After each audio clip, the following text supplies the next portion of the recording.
Howdy, mister. Oh, hi. I was beginning to think the place was deserted. Wonder if we might use a little of your water. Help yourself. Sure is a storm blowing up out there. Could be.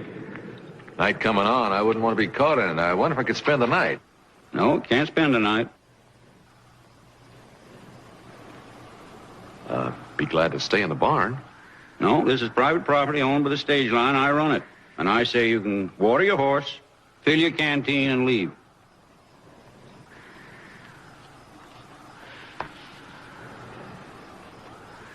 Can't do any harm in the barn.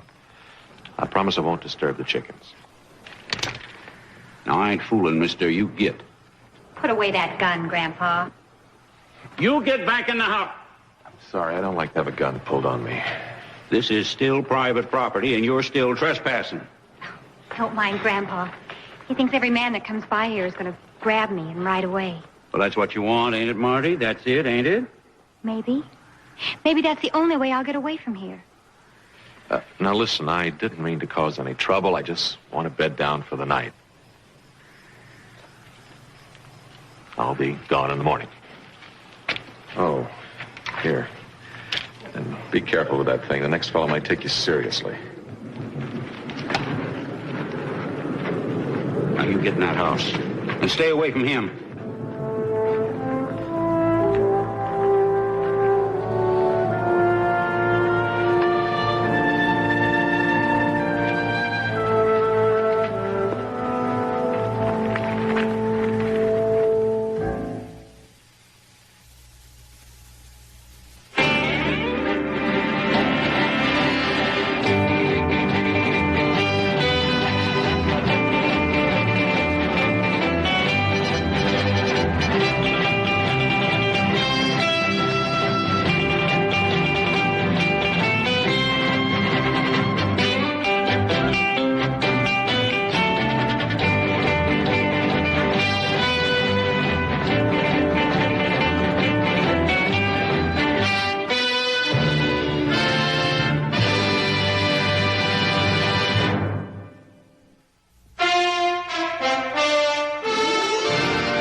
Hello.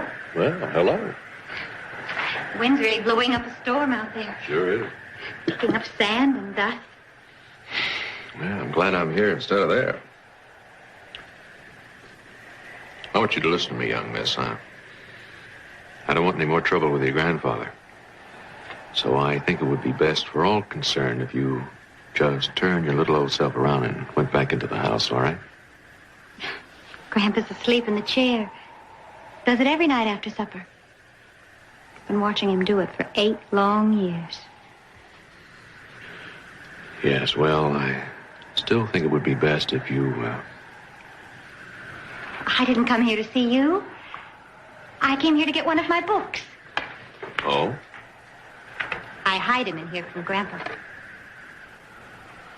Why do you hide them? Because they're about places. What kind of places?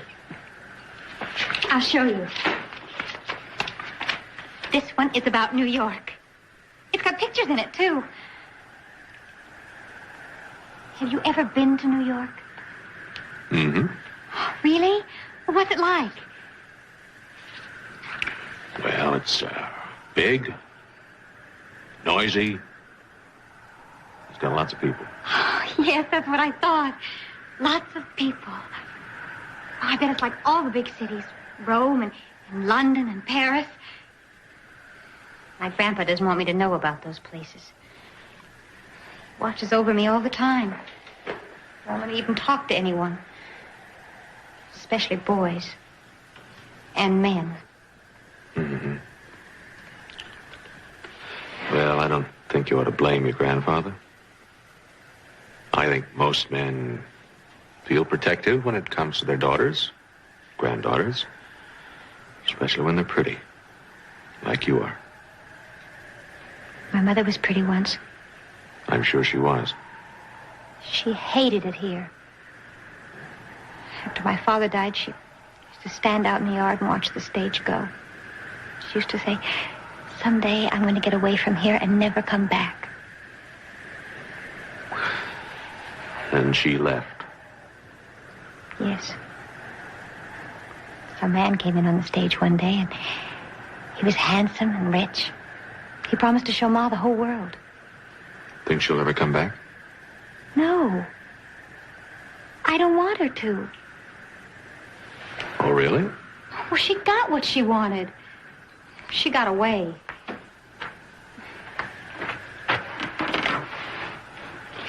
I drew this of her just before she left.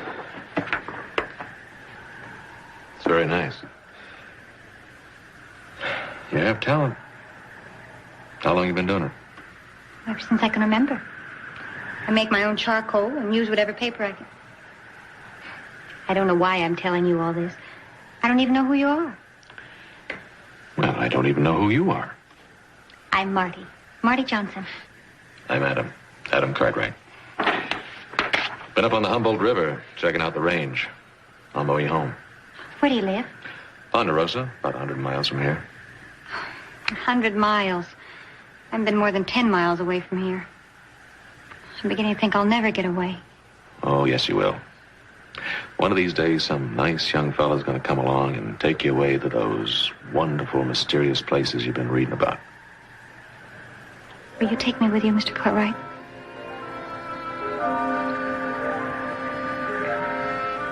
No.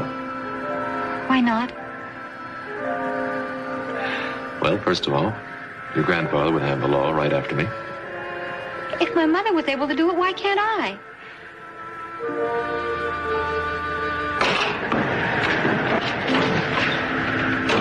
I'm sorry. I didn't mean to frighten you. Who are you? My name's Cody. I've been running from that storm out there. On foot? No, my horse broke his leg in that gully back a few miles. I'd appreciate it if you give me some shelter for the evening. Well, this girl's grandfather runs the place here, and I'm afraid he doesn't take too kindly to strangers. As a matter of fact, he pulled a gun on me when I asked for the same thing. Well, I gather he didn't persuade you to leave. Yeah, just thought I'd warn you. I'm warned. Are you afraid of visitors like your grandfather? No. But Grandpa runs the station. Well, you mind if I have some coffee then? I'm kind of cold and hungry and tired. In that order. Come in the house. Both of you. You are sure you want to do this? You know how grandfather feels. I want to. Well, this ought to be interesting. Marty! Marty! Marty! What are you doing down there? Now, you go on and get in that house. I'm going to tan your hide. You're right. He's downright unfriendly. Mm-hmm. Who are you? Name's Cody. Well, like I said to him, this here's private property. Ain't nobody staying here. Now go on and get both. Don't. Put it back. I told you about that gun. I was just saying to the young lady here, I'm kind of cold and hungry and tired. And I think I'd be a lot more comfortable inside the house. So let's go, huh?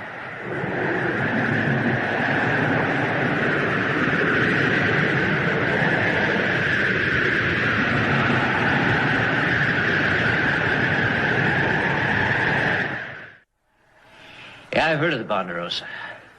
Must be pretty soft holding a big spread like that. Well, if you consider working 10, 12 hours a day for 20 years to build it, guess maybe you're right. Well, there are quicker ways of getting rich, friend. Oh, I'm sure there are. Which way are you headed? The border. I got a little deal down in Mexico. Mexico? Did I hear you say something about Mexico? Yeah, what about it? Marty's interested in faraway places. So was her mother. Look what happened to her. At least she had the courage to get away from here. My mother's been all over the world. A couple of years ago, I got a letter from Paris. I hear that's a great old town. I bet she really did some living there. Can't you shut up? Now, you stop talking to her like that, filling her head with fool ideas. Oh, what's wrong with you, old man? You want her to wind up an old woman regretting the things she's never done? Well, now, you talk just like the man that took her mother away. You all talk big. She's my granddaughter, and I don't want her hearing it. No, I don't think words can do her any harm, Mr. Johnson. Well, your protectiveness is very touching, grandfather. What's she protecting you from, Marty? Everything. And everybody. He thinks he's going to keep me here the rest of my life. Someday I'm going to get away. And end up someplace where nobody cares what happens to you. Anything's better than being locked up. Well, you got spunk, honey. Don't let anyone ever tell you what you ought not to do. You understand, don't you? Well, yeah, I can understand why you'd want to get away from this. Take me away. Marty. What? I could go with you to Mexico. Look, kid, I'm traveling fast, so I have to travel alone. Oh, you could leave me any place, any place. Oh, come on, Marty. You know better than that. Use your head. Please, mister. We could use our horses from the corral. Oh, no, you won't.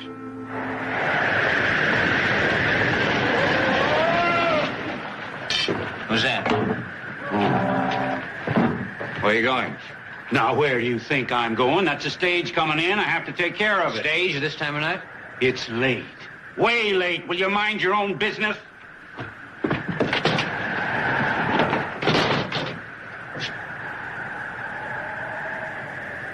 What's the matter, Luke? Something wrong? No, nothing's wrong. Just think it's kind of a strange time of night for a stage to arrive. It's 4 hours overdue. Probably got caught in the storm.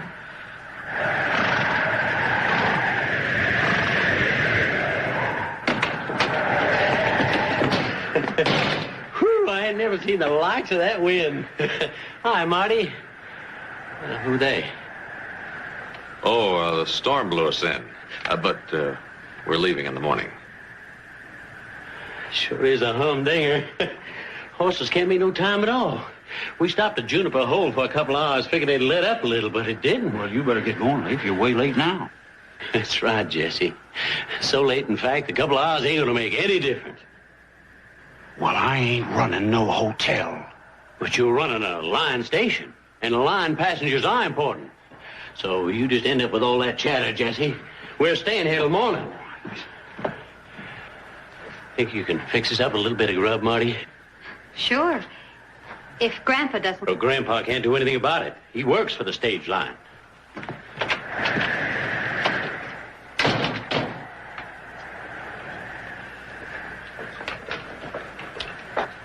Old man, how many passengers are there?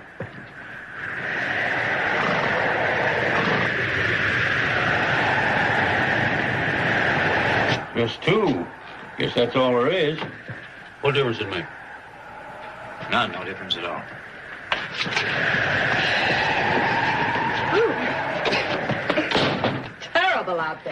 I've never seen such a wind. How long do you think it'll last? Never can tell, but you'll be able to travel through it come daylight. We better. I gotta get to San Francisco before the week's out. Oh, stop worrying, Tim. The job will be there. I'm Lucy Fisher. My pleasure, ma'am. I'm Adam Cartwright. Smells good. Well, we have a very good cook here. Adam Cartwright. Tim? Well, well. Luke Martin. I haven't seen you since St. Louis. What is it, 3 years? Just about. How are you, Lucy? I'm fine, Luke. Martin, huh? What are you doing out here, Tim? We're on our way to San Francisco. I got a job managing the new Palace Saloon, if I ever get there. I'm gonna check on that driver. No. What? Stay in here. What's the idea? If you're on your way out from St. Louis, you've been hitting the same towns I have. So you're staying in here.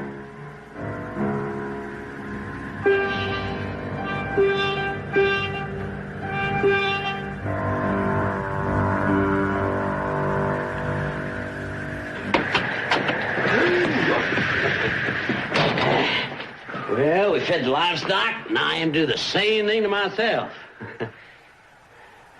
What's everybody being so quiet about? Let's get to them victuals. Leif. This is Luke Martin. Don't. Where did you meet the posse?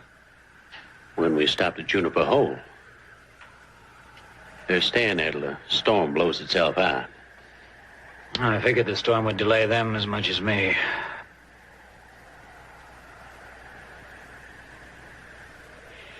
Well, we might all as well make ourselves comfortable. Put your guns on the table. Down at the end. All right, now step back.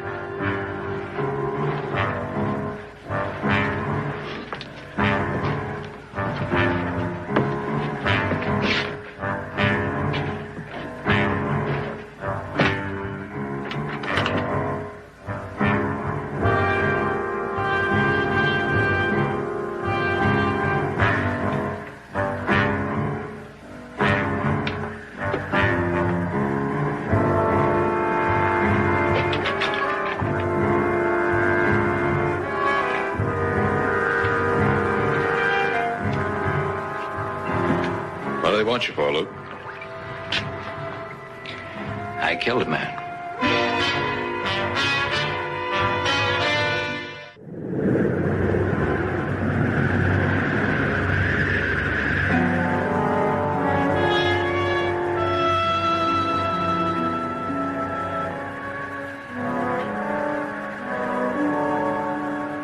How much money that kid's father put up? $5,000. He must really want you, Mr. Martin. Boy, that worthless weaseling kid sure wasn't worth that. He was a liar and a cheat, and he deserved to die. His pa didn't think so. Well, I thought so. And now that you're running, do you still think so? Well, what do you know about it? You weren't there when the kid came across the table with a knife in his hand. That's self-defense, isn't it? Well, not in that town. And that's why I'm running. And that's why I have to travel alone.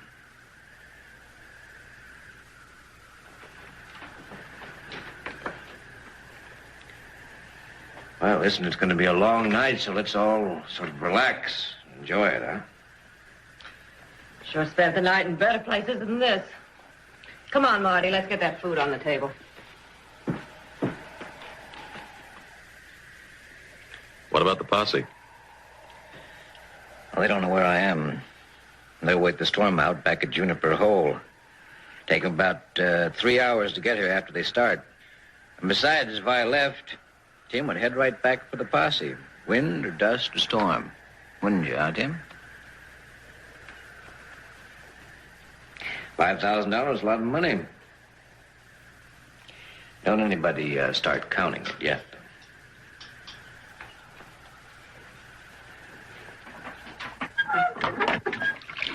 You know, Marty, you're an awful good cook. Where'd you learn it?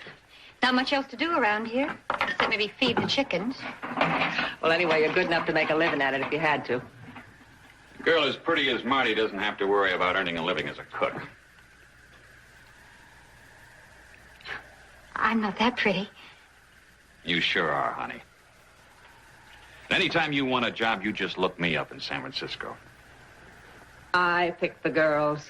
I do the hiring, and don't you forget it. But I pick the girls, and don't you forget that. From the looks of the girls you've picked lately, you must be getting afraid of competition. Listen, you. There ain't a girl from St. Louis to San Francisco that'd put up with the stuff I've taken off you in the last 10 years. All right. Knock off that chatter out there and bring in some more coffee.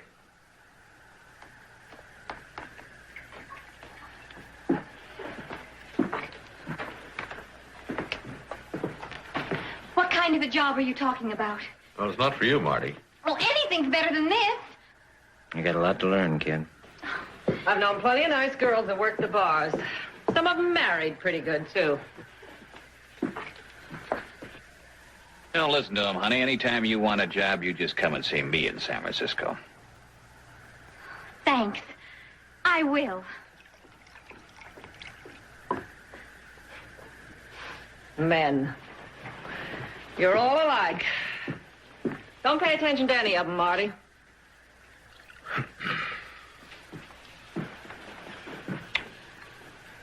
Think the posse's going to take a chance on this storm? Seems to be dying down a little. Well, I tell you, I'm a gambler, friend. And I've got a long ride ahead of me. I think I'm going to stand a lot better chance when the storm is over.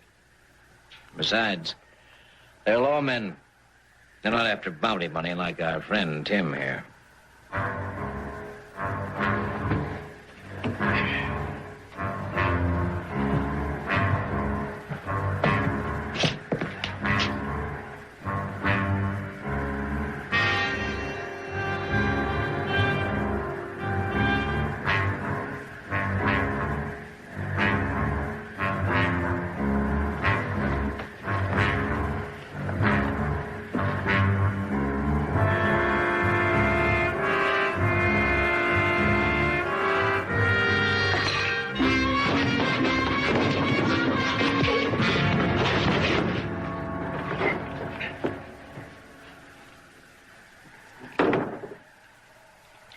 For a lousy $5,000, you risk getting yourself killed.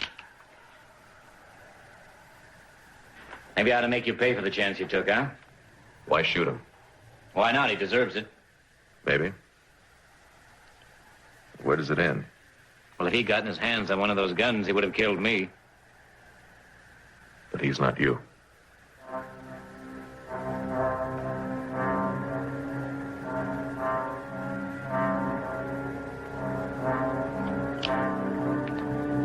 All right, sit up there.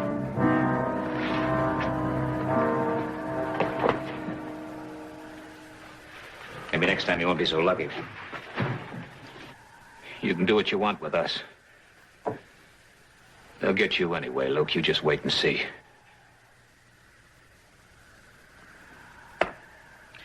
Maybe I would be better off bucking that storm than staying in here.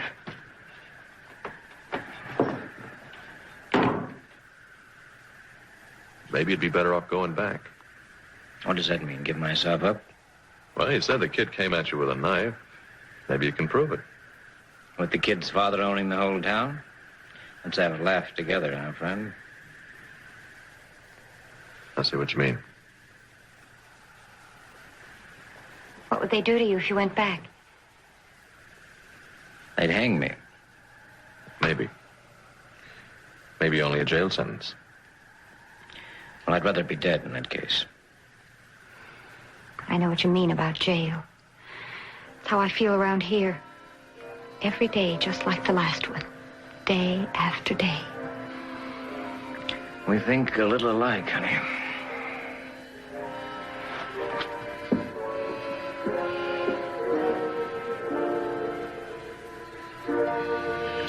Anyway, I don't plan on going back, dead or alive. By tomorrow night, I'll be in Mexico.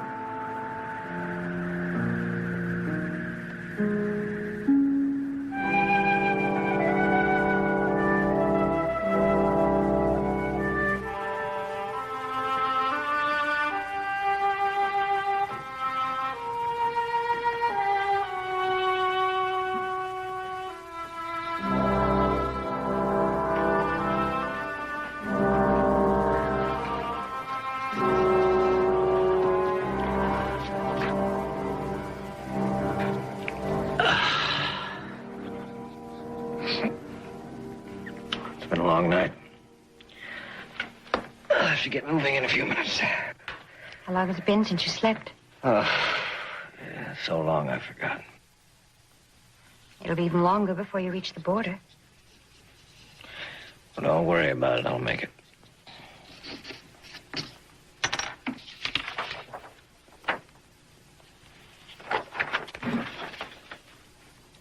That's me, huh? Mm-hmm. That's not bad.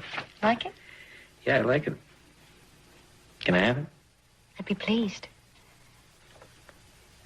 You know, I get down to Mexico, I'm going to get a frame for this. To hang it up on the wall. And I'll tell everybody about the pretty girl who drew it for me. Luke. Yeah? Oh, it's almost dawn. You'll be leaving soon. Please take me with you. Honey, don't start that again. I could help you. You can help me. I can saddle horses and I can ride as well as anyone. I know the desert. I could show you the way. You really want to get away from here, don't you? More than anything else in this world. All right, go on, saddle up 2 horses. You mean it? Go on, hurry.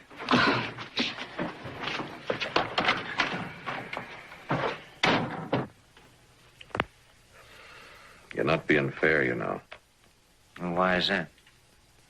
Life with me wouldn't be that bad. The moment she gets in your way, you'll drop her.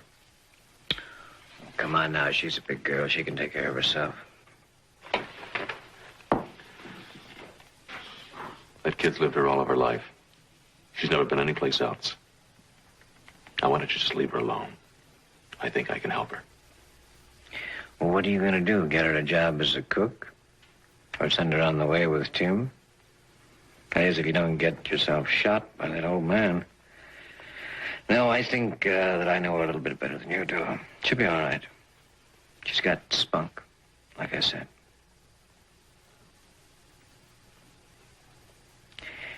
Anyway, I sort of like her.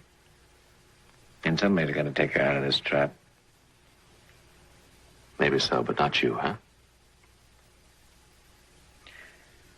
Well, I think I'm the only one who can do it, Cartwright.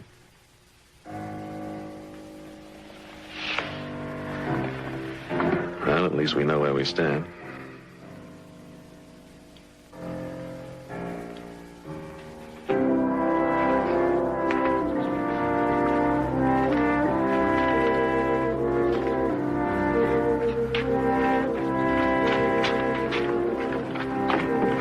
I put these in the saddle. All right. Use your head, Luke. You can't outrun that posse with a girl on your hands. Well, I tell you, I think I can. No. No, you're fooling yourself. Everything's ready. I'll just go pack a few clothes.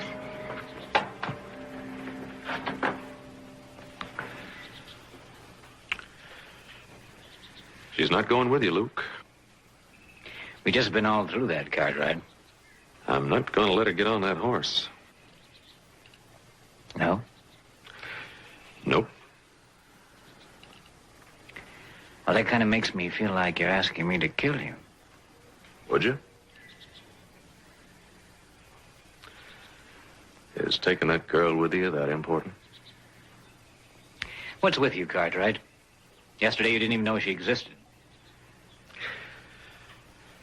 Anybody, stranger or not, deserves help when they're walking into trouble.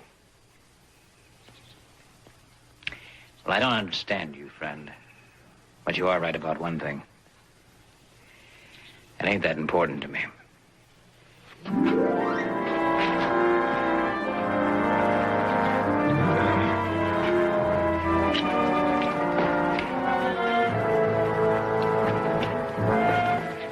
If you're ever down in Mexico, look me up. Tell Marty I'm sorry.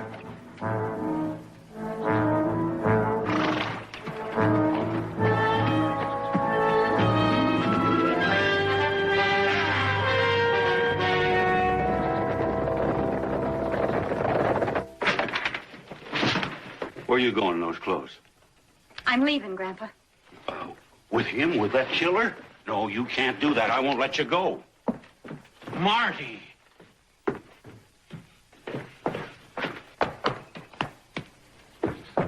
Where is he? Where's Luke? He's gone. No. No, he's taking me with him.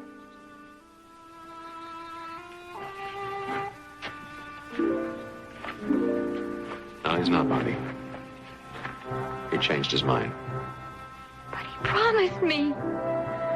He promised. I know. Oh, leave me alone. Silly dang girl.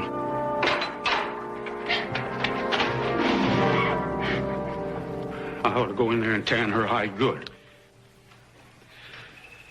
If you'd ever given her any understanding and a little warmth from your heart, it never would have happened.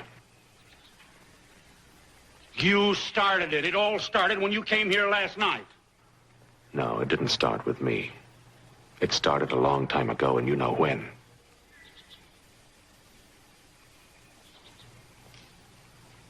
Now, I want you to go in there and tell her you're sorry.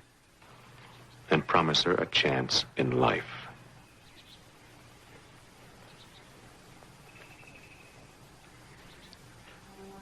I don't know what to say.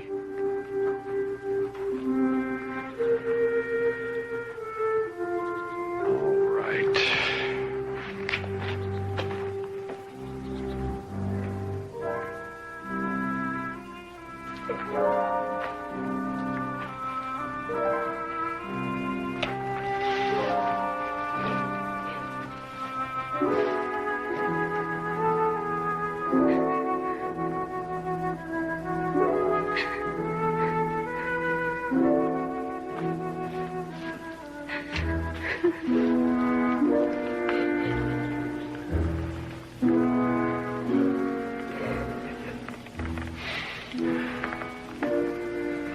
Marty, I know you're not going to believe it, but I do know how you feel. And so does your grandfather. You know, the way you hurt now is the same kind of pain he must have felt when your mother ran away. You know, I don't think we ever really know anybody else's pain. Just our own.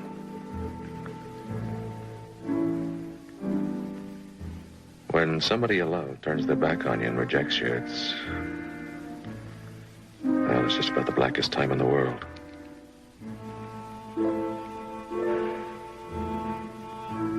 And now it's that kind of a time for you. But understand it, Marty. Don't blame your grandfather. Don't blame anybody for what's happened to you.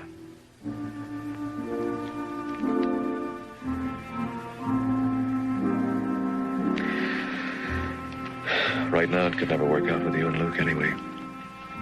I know, I could say I have the right to talk another man down, but I don't mean that. I'm not even saying that he's absolutely wrong for you, but...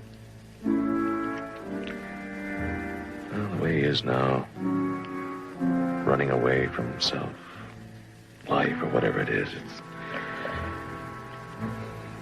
well, the only thing it could bring you is just more pain.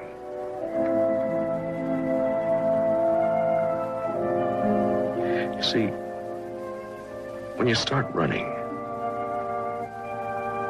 you gotta be sure that you're not just exchanging one trap for another. You don't want to do that, Marty. Life promises too much to just carelessly and foolishly throw it away.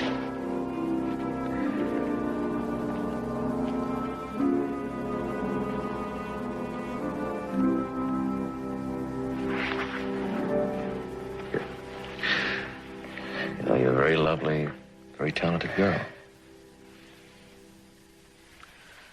Your drawings and your sketches show a real gift. But it's a gift that's got to grow. It's got to be helped.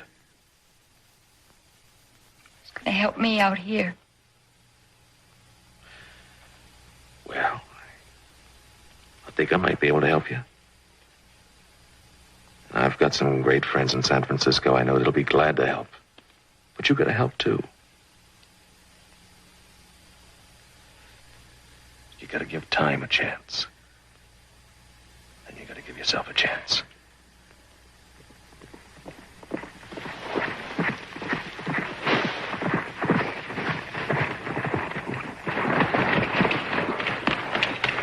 Luke, you're back. You've come back for me. I knew you'd come back. What happened? I guess I was wrong. That posse didn't hold up at Juniper. They rode on through. I saw them out there and doubled back. I figured you'd never make it. Well, what are you going to do? Well, I don't know. I'll think of something. Posse on your heels is kind of late, isn't it? Well, it could be. But I think my luck's still running good. Up to now, friend. Marty, you stay away from him. Hey, shut up, old man. Now, you women get inside. Hurry up. Larkin, get the saddle off this horse and get in the corral. Come on. Back that stage up. Get in the barn.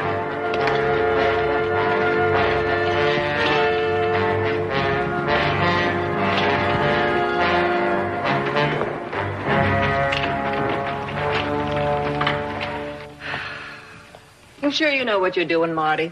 Listening to a man like that? He'll take me with him this time. You got a lot to learn about men. You in love with that guy? I don't know. Never been in love. You'll know. When the right man comes along, you'll know. I knew when I was in love with Tim. Are you still? It's different now. Tim's weak where that Luke is strong. Say, maybe that's good. At least Tim ain't being chased by a posse who wants to kill him.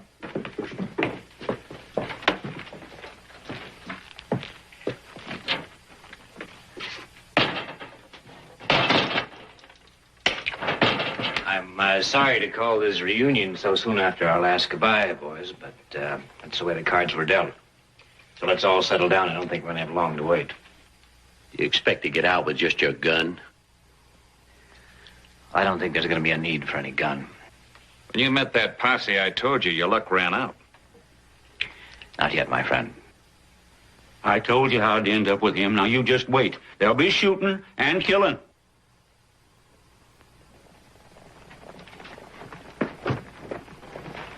All right, here they come.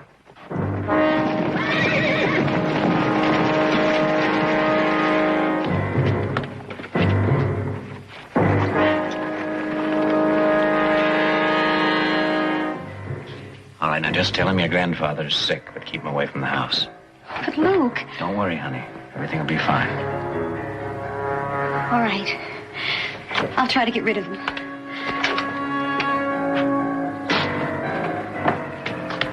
Howdy, ma'am. I'm Sheriff Ross, and these are my deputies. We're looking for a man by the name of Luke Martin. Have you seen any strangers around here? No. There hasn't been anyone here since the stage went through last night. We ran into it at Juniper Hole during the storm. Oh, they just changed horses and kept on going. What, in that storm? Oh, one of the passengers was in a hurry to get to San Francisco. Yes, he talked about it, Juniper.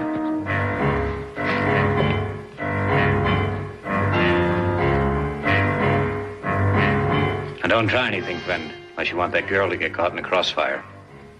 And remember, all of you, any one of those bullets can hit you, too. You here all alone, ma'am? Yes. Except my grandfather. He's been sick in bed for the last few days.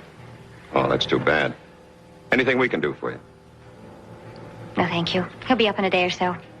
And would you mind if we watered our horses? Of course not.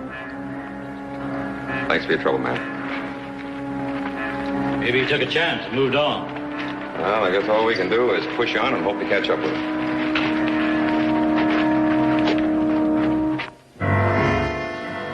Good girl, Marty. No, like you said, she's got spunk.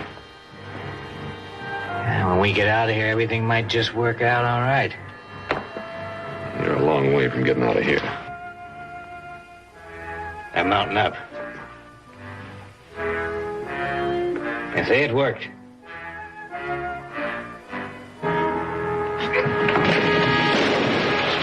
Tim!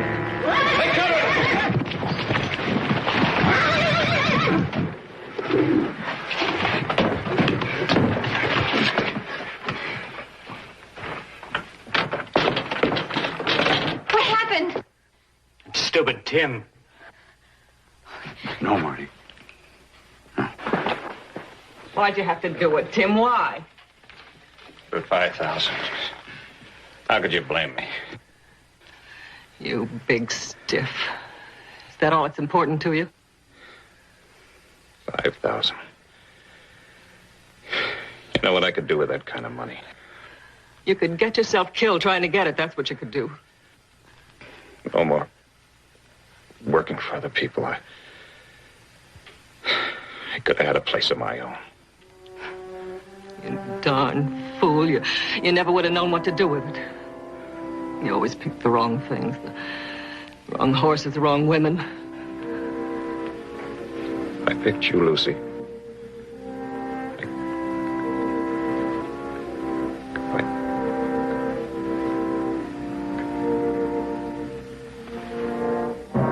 Tim? He's dead. You killed him. Well, he deserved killing. All he was thinking about was that reward money, so he died trying to get it.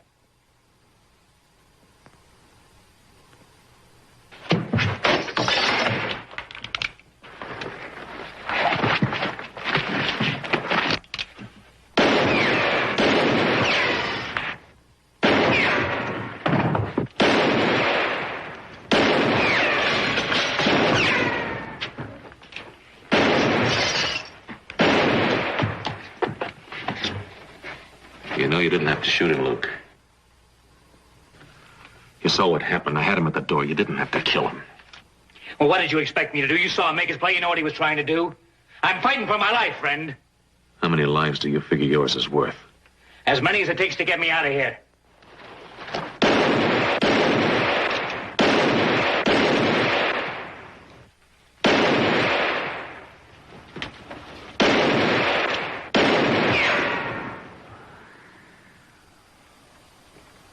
Luke!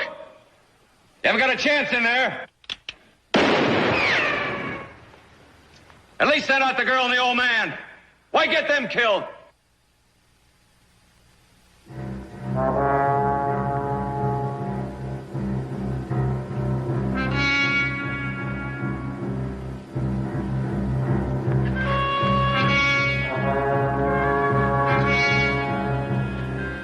Send Marty out with Lucy. Nobody leaves here. There's no sense in getting the women shot. What good'll it do you? I'll show you what good it'll do me. It don't look like he's going for it. Now what? Well, he's pinned down. He can't get away. Sooner or later, he's got to give up. And listen, I don't want anybody risking his life when they don't have to. Tell the others.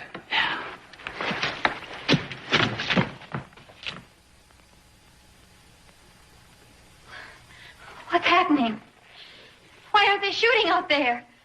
I know they got him pinned down. You don't worry about that. I'm still ahead of them. All they got to do is wait. Yeah? Well, I don't have to wait. I'm taking you out of here. Suppose I don't want to go. I'm not asking you. I'm telling you. And I'm going to do what I say. You're going to get her killed. That's what you're going to do. All he wants is a hostage. If you want to hide behind a woman's skirt, take me. I'm not asking you either. I'm taking Marty out of here. Well, I'm not going to let you do it, Luke. Don't get in my way, Cartwright. You know how it's going to have to be. All right. If you want me to kill you. No! Luke, I'll go. Don't kill him. It's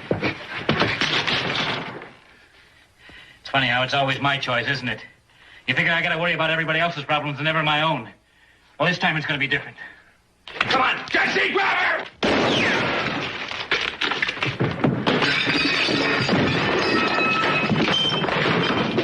Leave him alone, leave him alone.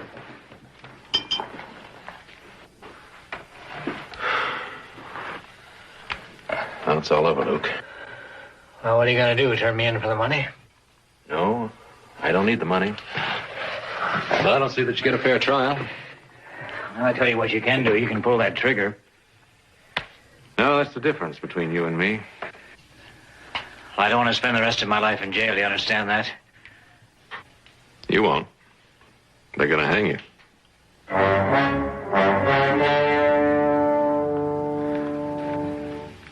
Let's go.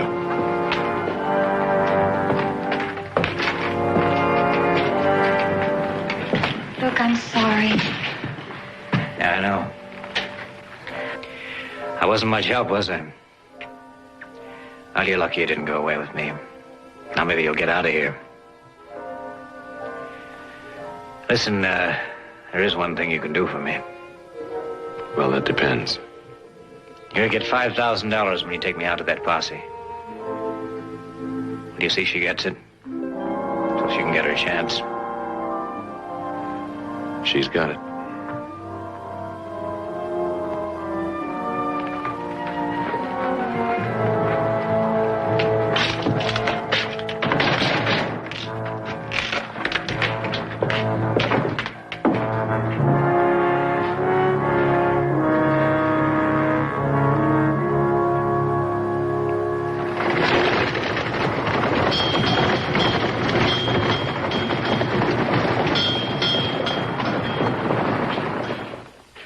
When you rode into the way station the other day, Mr. Cartwright, I almost shot you.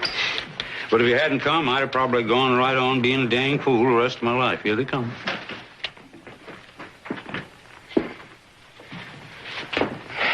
Well, Lucy, there's the address of the art teacher in San Francisco. Thank you, Adam. I'll put it right here in my little pocketbook. Don't worry, I'll deliver her safely. I'm sure you will. You gonna be all right? Sure. Maybe I'll find another Tim. With my luck, I always pick that kind of guy. Good luck. Goodbye, Adam. Goodbye, Grandpa. Goodbye, Marty. Now, I was only doing what I thought was right. Oh, I know. Can't even look at you without seeing your ma. Same fresh innocence. Same trust. The same hunger for all those things I couldn't give her. Oh, you gave me love, just as you gave it to Ma. I understand it now. Oh, well, I better get those bags to the coach. Marty, while you're away, you'd better be a good girl or I'll tan your hide. If you don't, I will. Oh, thank you, Adam. Make it mean something, Marty. I will.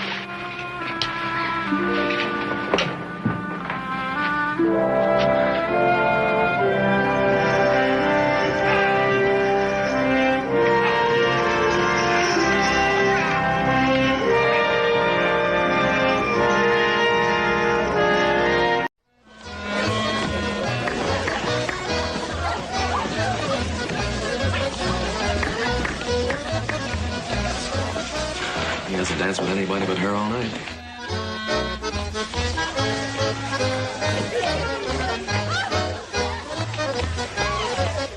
Do you think it was wise to invite Judge Terry here then?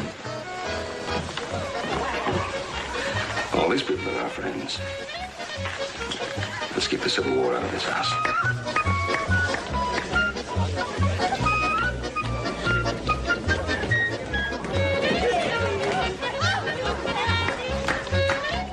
Still for pretty toes, will you, Bob?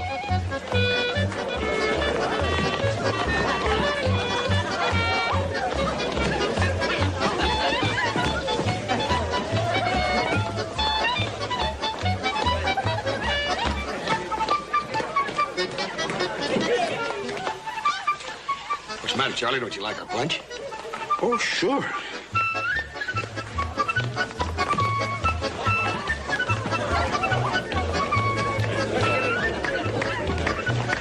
Adam, it looks like little Joe is rather taken with the charms of that Southern belle. Yes, so it would seem.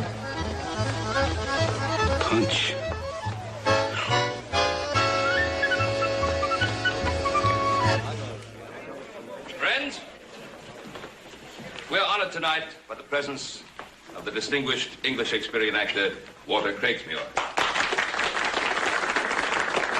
And I am fortunate to have been able to prevail upon him to recite a short selection from the performance which he'll be presenting at the Opera House tomorrow evening. Mr. Walter Craigsmuir.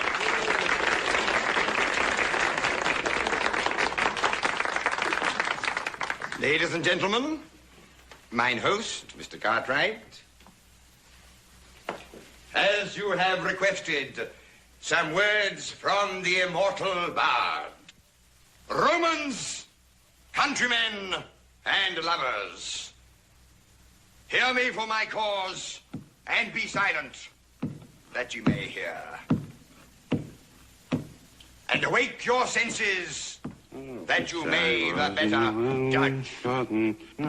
Forgotten, look away. If there be any man in this assembly, any dear friend of Caesar's, to him I say, oh, I wish I was in love for Caesar was no less than his.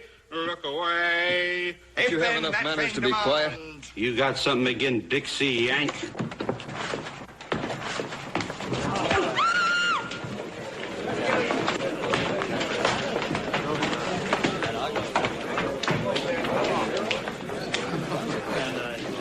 Why don't you get out of here with your drunken rebel, Terry? There are just as many Yankee drunks, Stuart. You will not bring the Civil War into my house.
All right, why don't you come out with it? Out with it? With what you're thinking. Well, that could be a dangerous request. I wasn't deaf last night when you made your remarks about Morvath. Joe, I didn't say anything about the girl. Just about what she represents. Which happens to be a system based on the enslavement of human beings. She doesn't believe in that any more than you do. She just feels the South has the right to work out their own problems. They don't want to be dictated to by a bunch of northern politicians. You mean it wants to hold on to slavery for another 100 years? I mean nothing of the kind. In either case, Morvath has nothing to do with it. Now, Joe, that's not true, and you know it. She and her father are bound to the South and everything it stands for in the war. Now, look, lately you've been twisting everything and everybody into the war or politics. Now, after this, I want you to leave my girl out of it. Well, how can I? When she and her father are in it up to their necks. And they'll pull you in with them if you don't come to your senses. You know, I'm getting a little tired of your prejudice against my girl. And I'm getting tired of you being blinded by a girl when there's more important things to remember. What's all this about? Just trying to open his eyes a little. Open his eyes about what?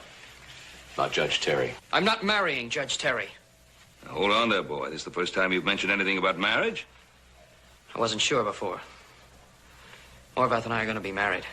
And I don't care about her father's politics. I love her and she loves me. I think she'd say anything to get a cart right into the Terry faction. Joe, cut it. Stop it. Enough.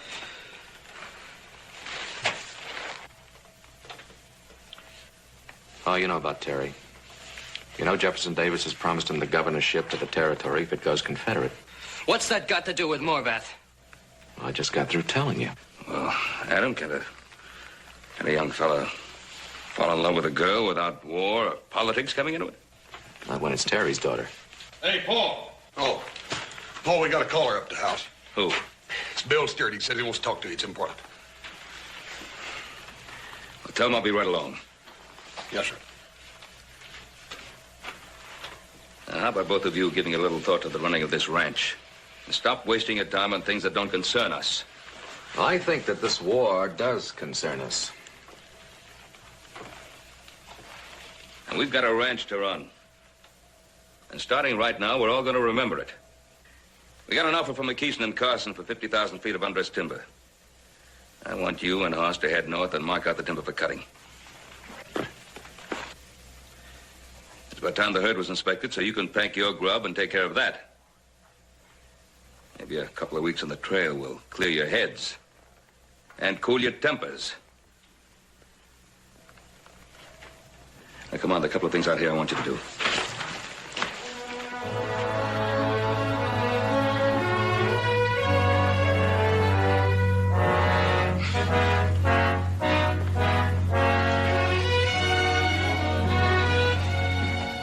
Afternoon, Ben. Hello, Bill. How are you? Never better.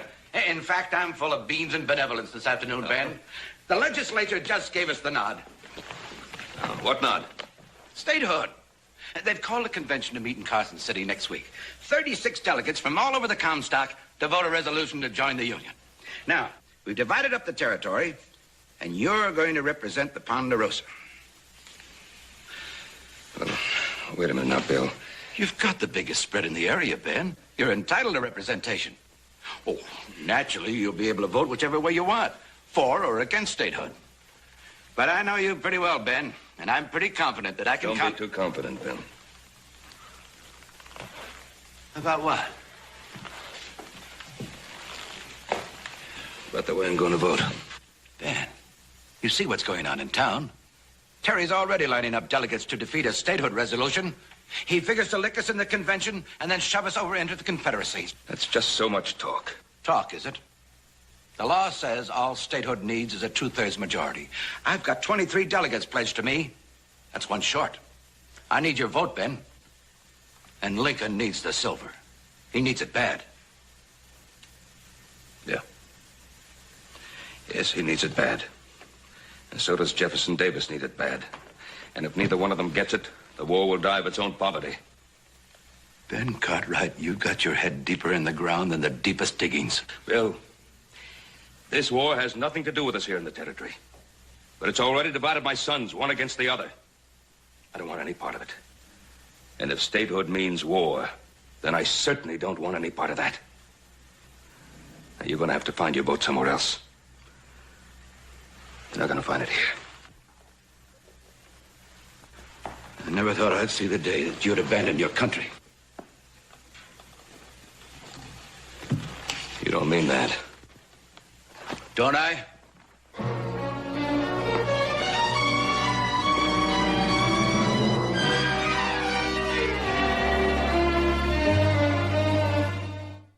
What are you thinking about?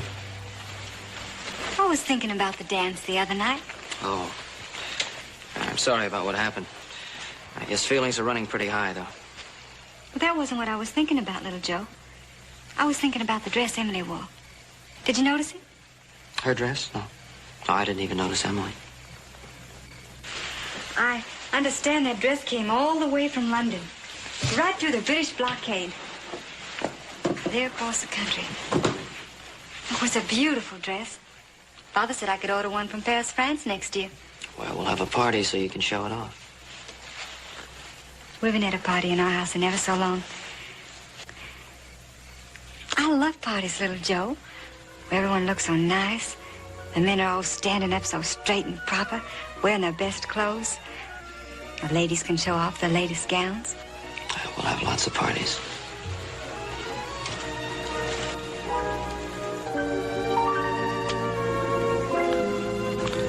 I might even invite somebody else, I don't know.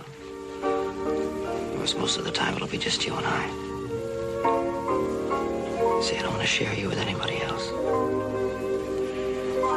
Little Joe, someday I want a large white house with 6 tall pillars reaching clear up to a balcony. A house like the one my father tells me he used to have back in Virginia. All right, I'll build you a house like that. I've got the perfect spot for it, too, right on the Ponderosa. It's a real high bluff with a view as far as a man's eye can see. I'll build a little road up to it. Oh, it sounds so wonderful. I just hope nothing ever happens to change that. Hey, you know what could happen to change that? I love you more than anything in the world.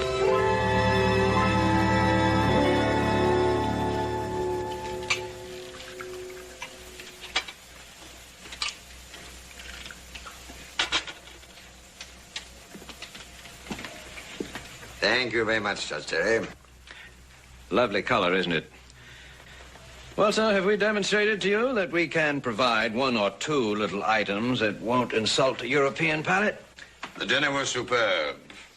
The simple miner of my native Wales manages somehow to subsist in a slightly less ornate manner, I must confess. But then your mines yield silver, ours merely coal. And that silver, sir, is most important. If we block statehood, and I think we can, there'll be no silver for Mr. Lincoln's war chest. I gather you're referring to your Civil War. Yours as well as ours. Well, I wonder how in the world you arrive at that conclusion.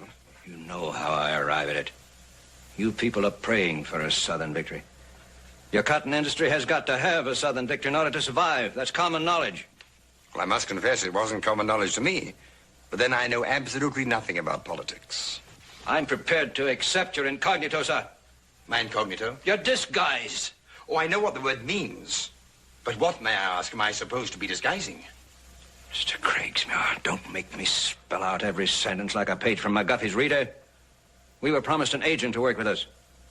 For the last 6 months, we've been expecting that agent to make his appearance. An agent here in Virginia City? You think I'm he? Well, aren't you? Good heavens, no. I'm an actor, sir. A strolling bear, a mummer. Don't toy with me, sir. We're bleeding to death, fighting for our lives. The silver under our feet can stop that bleeding, but we need help. If I were this man you're talking about, how do you suppose the people this so-called agent represents can help you? Invest in our future. Invest in the only thing that can stop this war with victory to our cause. The South is impoverished, crippled, desperate. But we will win, sir. We must win. But we need money for men. We need money for arms and ammunition. With money, we can block statehood. With the help that you people give us, we could keep this great silver treasure of the Comstock lode from falling into the hands of the enemy. Miss Terry, Mr. Cartwright. How are you, sir? This rumor, Joseph, is it true your father won't join Stuart's delegation? Yes, that's right, sir. He's against statehood at this time. Well, so you heard, didn't you? No two-thirds majority, no statehood. I'm only an actor, Judge Terry, nothing more. That reminds me, I must get back to the hall. Thank you for an excellent dinner. I'm sorry I have to run like this. Miss Terry, Mr. Cartwright.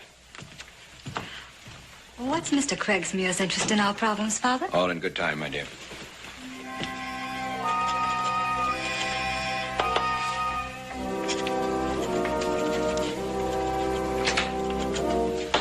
Peter? Yes, sir? There's the door. I've been waiting for you. You're going to be late for your performance. There are more important things than a performance. I have a task for you, a very important one. Yes? You're going to San Francisco. San Francisco, Mr. Craigsmuir? That's right. And when? Now. Immediately. At once.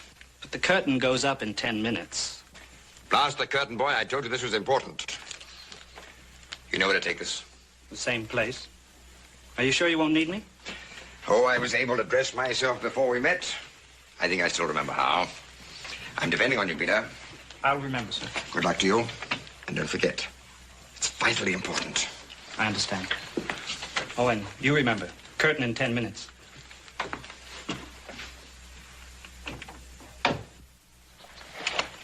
Oh. Morning, boys. Morning, Paul. Morning. You all set? Yeah, we're on the way, Paul. I figured it shouldn't take you any more than a couple of weeks to get the tree blazing done. You better move out. We'll see you later, Paul. Yeah, have a good trip. Right. Keep an eye out for the Paiutes. Oh, we will.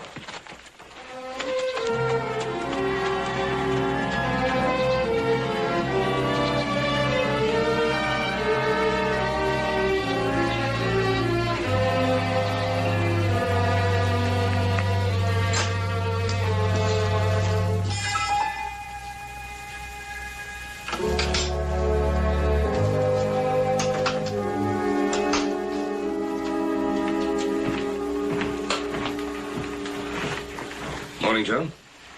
Morning, Pop. Adam leave? Yes, just now. About time you got started, isn't it? As soon as I finish eating. Well, I hope you'll both feel differently by the time you get back. I'm gonna feel just the same. If he doesn't change, that's his problem. Don't fly off at me, boy. Well, then you tell Adam to keep his mouth shut about the girl I love. Don't raise your voice to me. I have no chip on my shoulder to be knocked off. I'm sorry.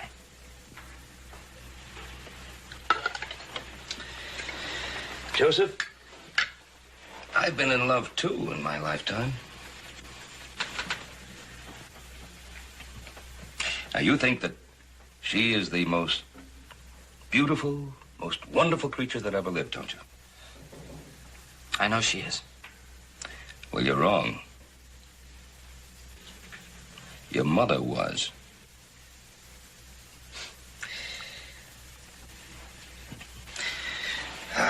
You know, taking a wife is more than just taking a woman.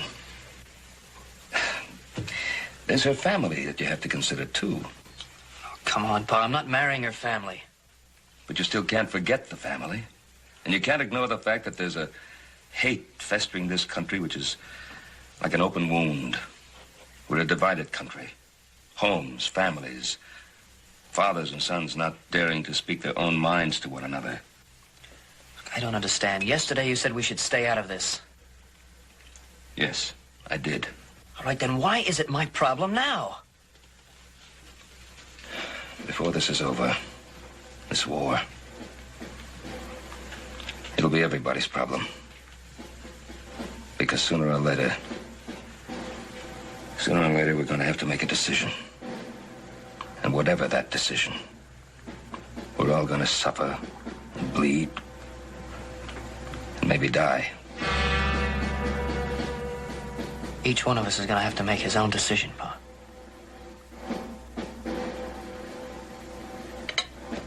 I better get started.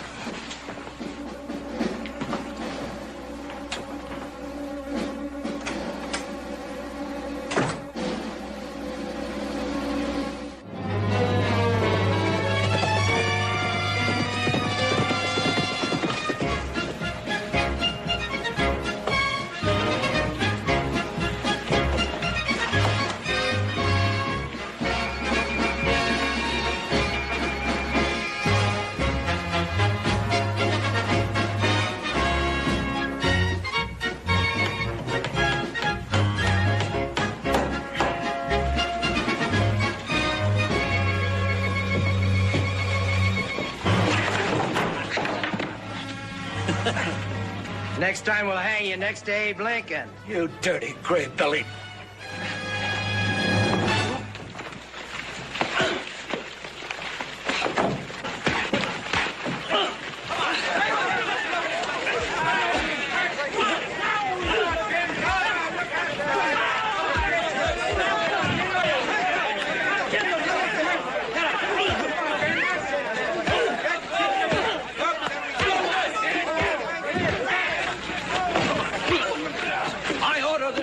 At once.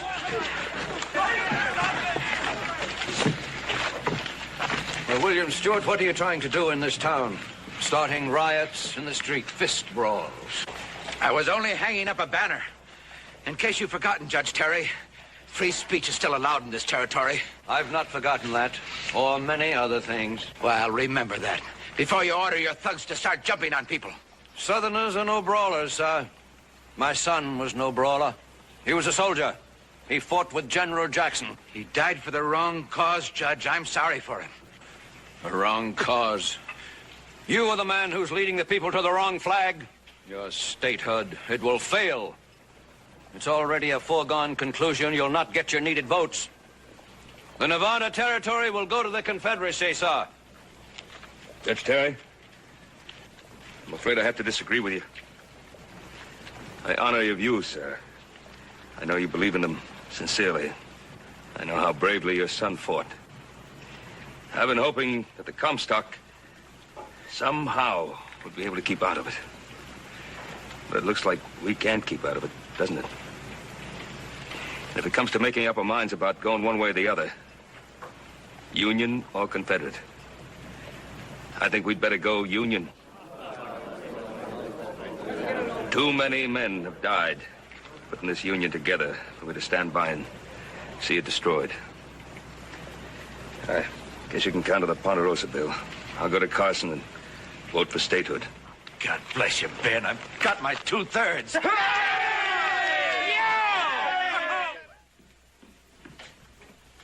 Morning, Daddy.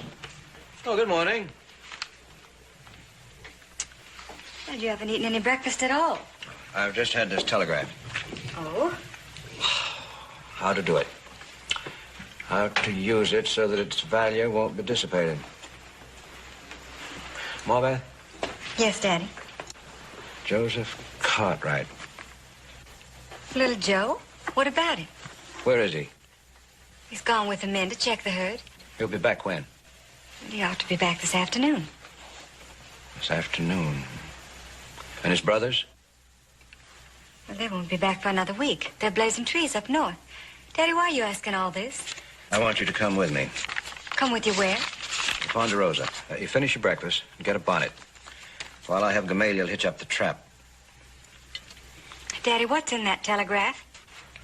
Ammunition for the battle. The only ammunition, it seems, I'm to be issued in this war. I won't let you use little Joe in your war with Mr. Stewart. My war is not with Stewart. It's with those men who are trying to steal the territory of Nevada for the northern side. Whatever you call it, Daddy, I don't care. I won't let you use little Joe. And don't ask me to help you use him. Do you think I want to? Do you think I want to use my own daughter? We must win. Doesn't your brother's dying have any meaning for you?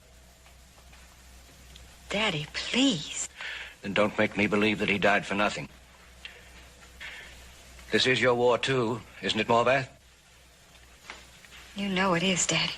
Then if you won't do it for me, won't you do it for your brother? And Joseph, too. Believe me, he'll be much better off if he declares himself with us instead of men like Stewart. I don't know.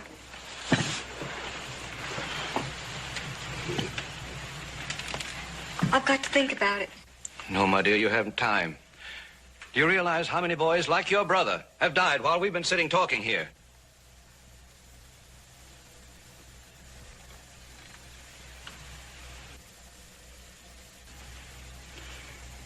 I'll get my bonnet.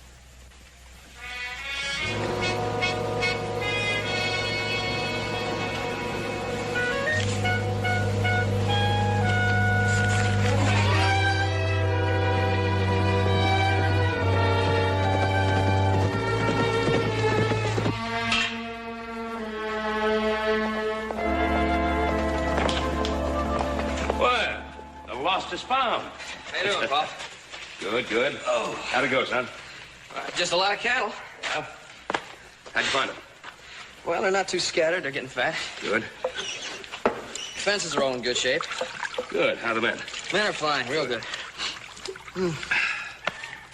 You hear anything from Adam? No, not yet. He and Hoss are up in the north section. They got plenty of work to do up there. Well, that's good. Hmm? Maybe he won't be so cantankerous when he gets back.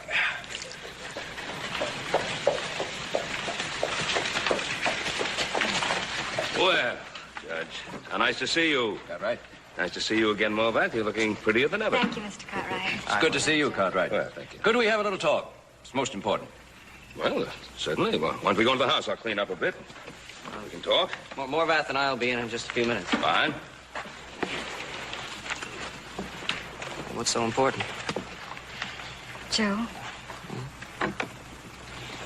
I missed you, darling.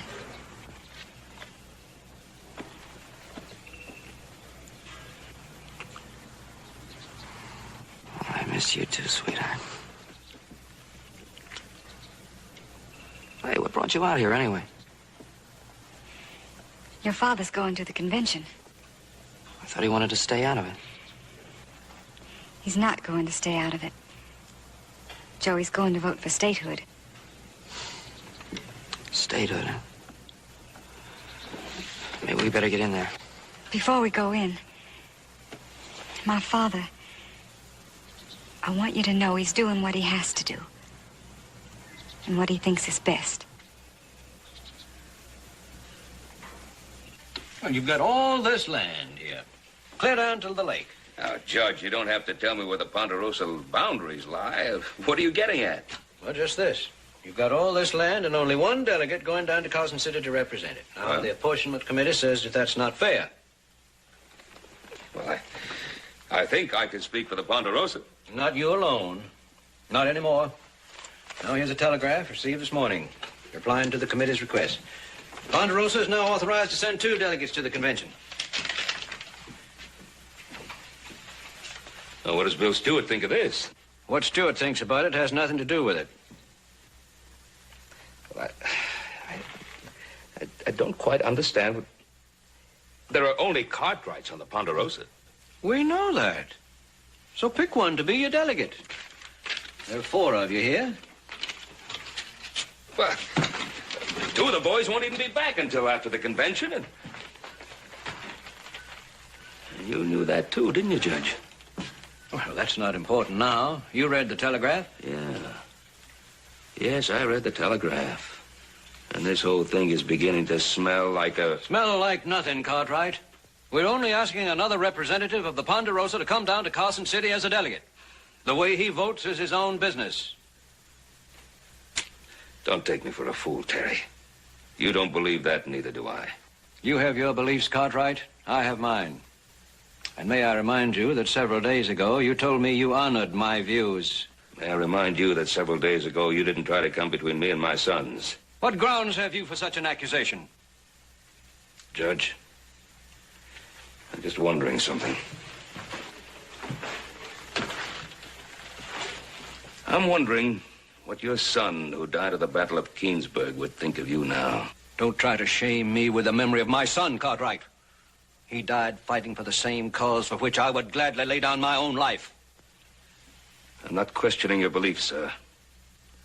Only the methods you use in accomplishing them. Hi. Well, this should interest you, Joseph. Good day, Mr. Cartwright. Come along, Morvath. Quite a drive back to Virginia City. Morvath, I'll see you later. Goodbye, Mr. Cartwright. Little Joe.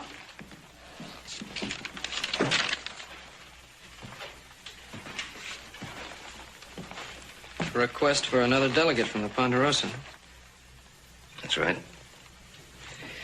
With Adam and Hoss away, that makes you the logical candidate, doesn't it? Well, I don't want to be a delegate.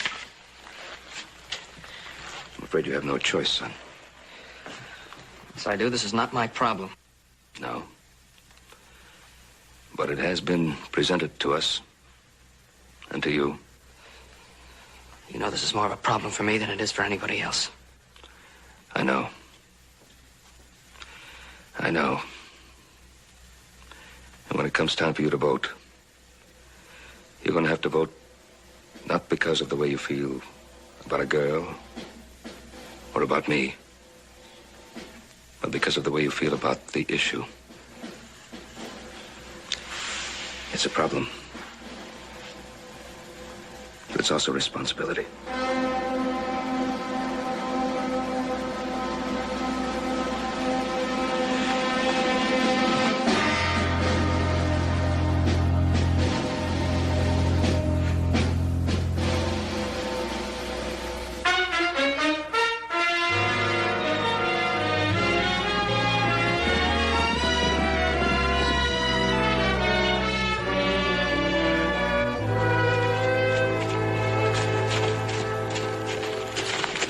Make a night of it here. I've seen better places than this to spend the night. What could you be doing that could be more wonderful than this? I'll tell you what I could be doing. I could be sitting in Virginia City with a great big ice-cold beer in front of me. That's what. Or one of them roasted pigs with an apple stuck in his mouth. Well, I owe you the apple. Now, if you get some wood, we can get the beans heated up. That's what I mean. Beans.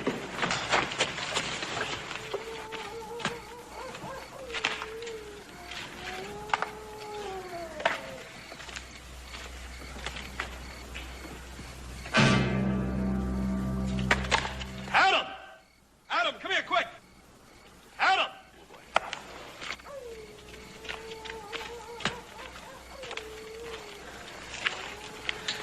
Paiutes? Ain't no doubt about it. Must have been a hunting party.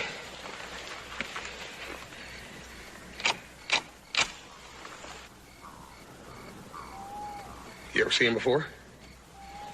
I think so. But if I'm right, I don't know what he's doing here. Why? Where'd you see him? Back in town, the actor, Craigsmuir. There's no address on this.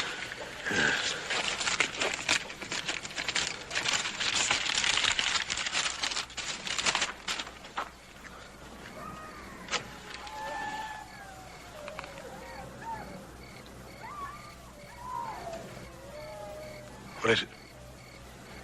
And I thought he was just an actor. Who? Craigsmuir. Oh, ain't he? Take a look at that.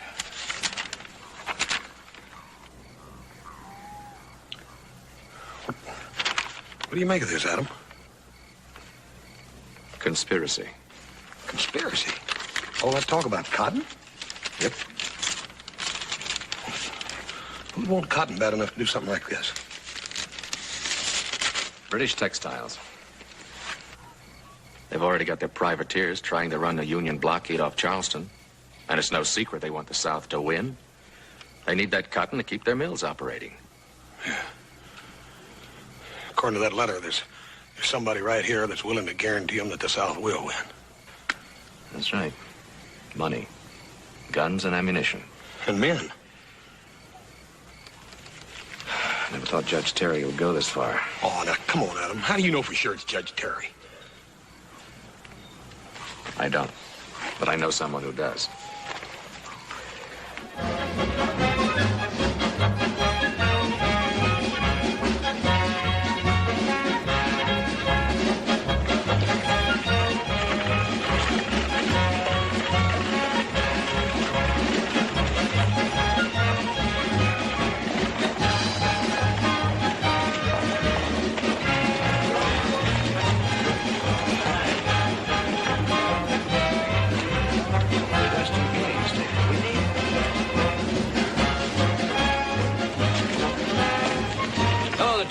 I'm glad to see you. Wondering when you'd get here.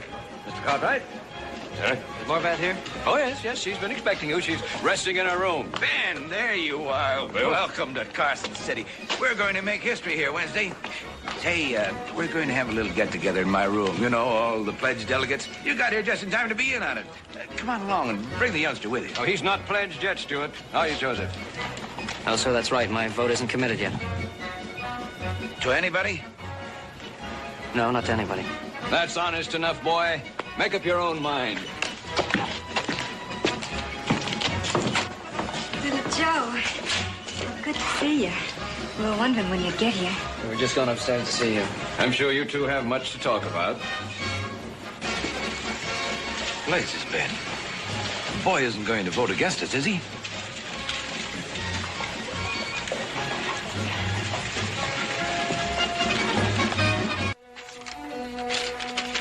We found your man a couple of days ago.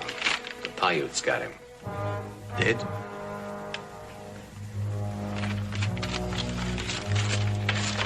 He was very young. Unfortunately, a lot of young men are dying these days. These are difficult times. Yeah. And fellas like you are trying to make them worse. I don't think I quite understand you, sir. And let me try. Who was this letter to, and what's more important, who was it about? And just who are you? I could say I'm just a strolling player, an actor, man of the boards. That wouldn't satisfy you. Nope, sure wouldn't.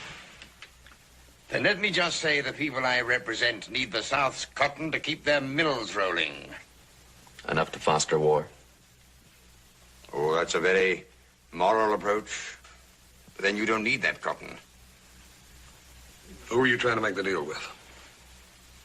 I'm sorry, I can't tell you that. Well, I'll tell you what I can do. I can break you apart.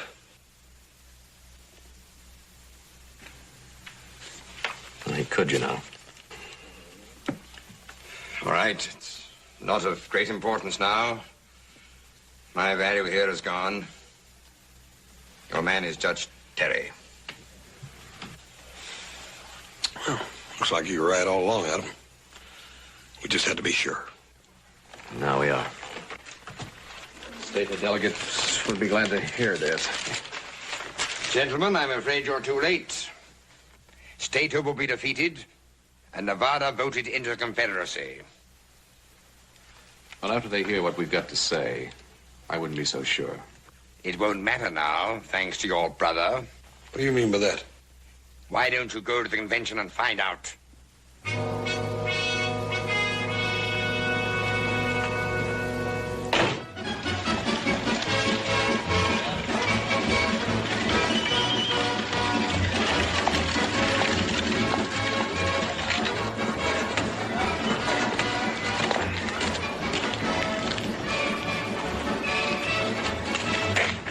It's not going yet.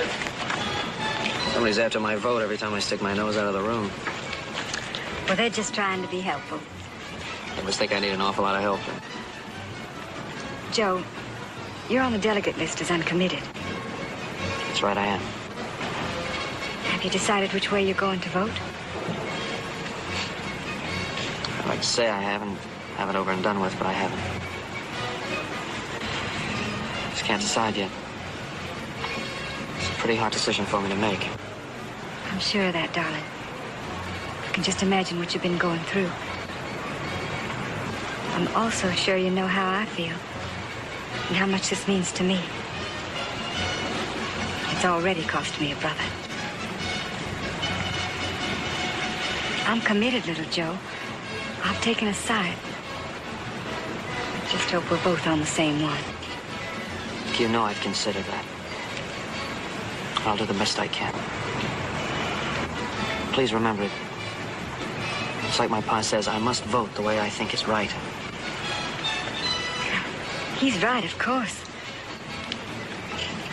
Thanks for understanding. Well, it's time. I guess it is time, isn't it?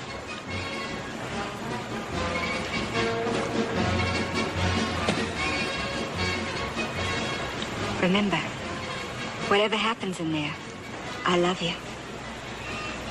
I know that.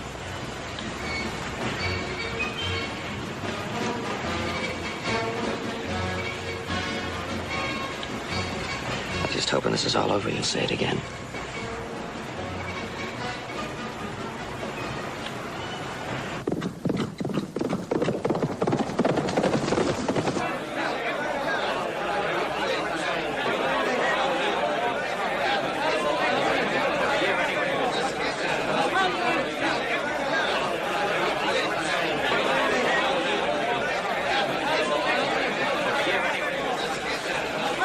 How's the time, Ben? Do you know yet how your boy's going to vote? The chips are down. They're going to call our hand. Bill, the decision is not mine or yours.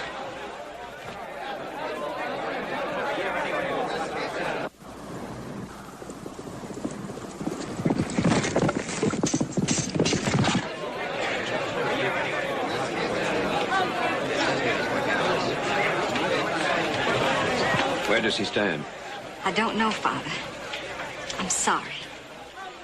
He must stand with the South.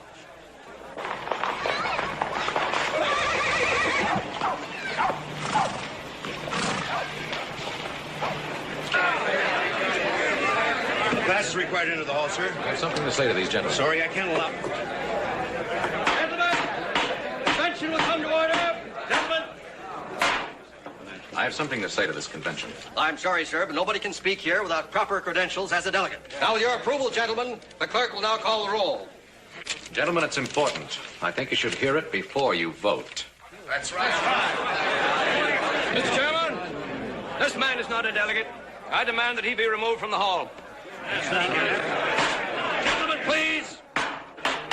The convention is in order. It'll only take a moment. Or is this convention afraid to hear the truth? Hold the delegates. We can't wait all day. If there's any further interference, I'll have the sergeant-at-arms handle the situation. Mr. Chairman, my son asked a question which deserves an answer.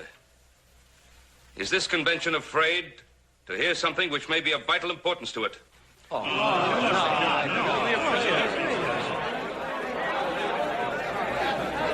He has a right to be heard. Not here, he hasn't. He says it's important. It's a Yankee trick. Hey, now, wait a minute. I'm a delegate. I have credentials. My brother says it's important. I believe him. I think we should hear him out. If it's vitally important. My brother and I found this letter on a dead man's body on the Ponderosa. It was written by one Walter Craigsmuir, an actor whom some of you may remember has been appearing in Virginia City for the past several weeks. What are we waiting for? I say begin the votes. It reads, I've been assured that given our support in terms of money rushed from San Francisco to Carson City for men, guns, and ammunition, the Nevada Statehood Convention can be stampeded and the territory enjoined to the Confederacy, as this would ensure Union defeat through depriving Mr. Lincoln of the wealth of the Comstock and thereby ensure a continued flow of cotton to British mills. I would recommend we do business on the terms suggested. Signed, Craigsmuir. Who assured him? This convention has the right to know the answer to that question. Gentlemen, that man is Judge David Terry.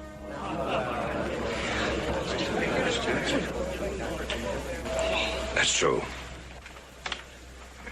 I do not deny it. But what I did because I had to do. And I'm proud of it. I believe in my cause, and I'll fight to win it with any means I know and by every strength that I possess.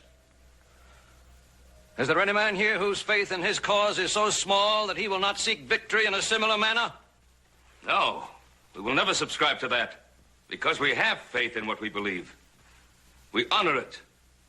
We will not destroy it by justifying any and all means to gain our ends. Here, here. Judge, you took too much on yourself. You went too far. No? Let's vote.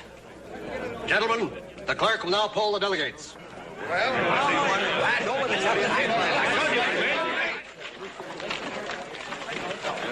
Come on, Ben.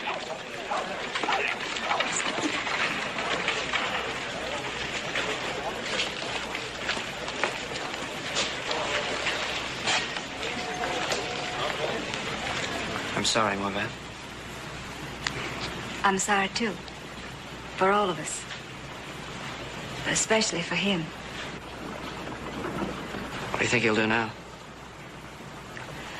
Well, with Nevada joining the Union, he'd like to go back to Virginia.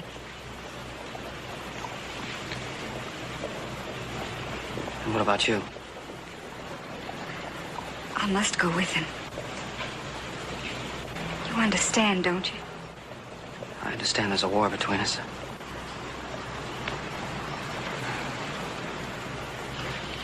War's in sometime.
Hello, Wally. How are you? Hi. I want you boys to come to the wedding. Wedding? Who's wedding? Whose do you think? I'll see you at the wedding. Hey, Sheriff, I want to talk to you.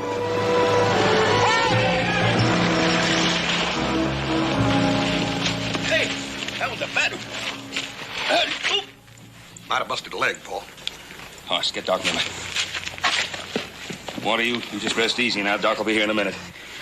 You were pretty lucky. You could have been killed. Lucky? I was supposed to ride out today and pick up my bride. Walter, you sure been keeping this wedding a secret. When did all this happen? Yeah, and all the excitement. I forgot to congratulate you, Walter. Where'd you meet her? What's she look like? I bet she's a pretty thing, ain't she? Well, I've never seen her. You never seen her? No. She's a mail order bride. I answered an advertisement in some magazine. I'm supposed to pick her up. It's 4 days up and 4 days back to Willow Creek. You'd never make it. I gotta make it. I gave that girl my word. I can't go back on a promise. And not only that, I just got through inviting half the people in town to the wedding. I ain't never seen a man as anxious to get his head in the noose as you, Paul. I reckon I'll just have to do something about it. What are you getting at, horse? Paul, could you spare me from the Ponderosa long enough to take a little ride up to Willow Creek and back? Well, I guess if there's going to be a wedding, there's got to be a bride. Oh, no, wait a minute. I couldn't ask a man to do anything like that. Mr. Prescott, that's what friends are for. You just tell me how I can locate her. Be happy to do it. Well, thank you, horse. Listen, her name's Lottie Hawkins. Send me a map on how to find her place. Now, I imagine she's going to be pretty scared not knowing me and all, so just tell her I'm a good man and I'll make her a fine husband, and tell her I can't wait until she gets here for the wedding. Don't you worry about a thing. One horse. Bring her back to me, safe and sound.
Tell me where the Hawkins Ranch is.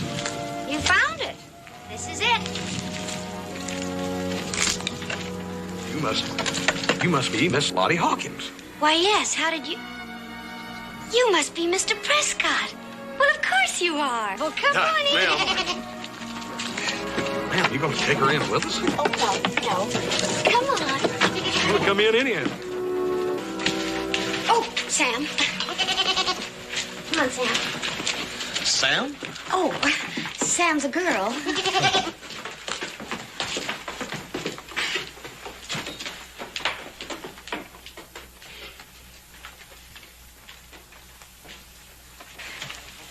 Well, I didn't get much of a chance to freshen up. I didn't expect you so soon. But won't you sit down? Yeah, ma'am, I'm afraid Please. I've got a little bad news I need to tell you. Oh. I was afraid of that. I know what you're trying to say. You don't like the way I look. No, ma'am, I like the way you look real fine. You do? Well, sure. Well, I certainly am glad to hear that because I was wondering what you look like, too, and I must say I'm real pleased. That's what I got to talk to you about, ma'am. You see, I ain't Walter Prescott. Oh, you're not? No, ma'am. I'm Hoss Cartwright. Walter had a little accident. Nothing serious, mind you, but he hurt his leg, and the doctor thought he ought to get some rest, so I told him I'd ride up here and fetch you. It's sort of getting late, though. I just wonder if your folks would mind if I put up here for the night. Oh, I don't have any folks. My mom and pa are dead. They are? Yes. You live way out here all alone? Yes. Oh, except for Sam and Annie. They're my 2 goats. You must be awfully hungry. I'll get some wood and make some fire. Now, here. No, I'll do that. Why? Well, ma'am, that's a man's job, not a lady's. It is? Sure.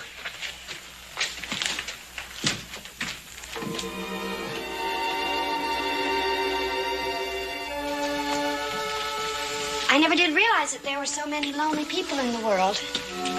Did you, Mr. Cartwright? No, I don't reckon I ever thought about it much, ma'am. I got so much family that I never do want for company much. As a matter of fact, most of the time I'm wishing they'd leave me alone. I'd say you were very fortunate. I've always thought that it was kind of... It's raining. Yeah? I gotta get Sam and Annie and bring them in here. You gonna bring them in here, ma'am? Well, yes, if I don't, they'll catch their death. Well, look, you go ahead and finish your coffee. I'll bring Sammy and Annie in. Thank you, Hoss.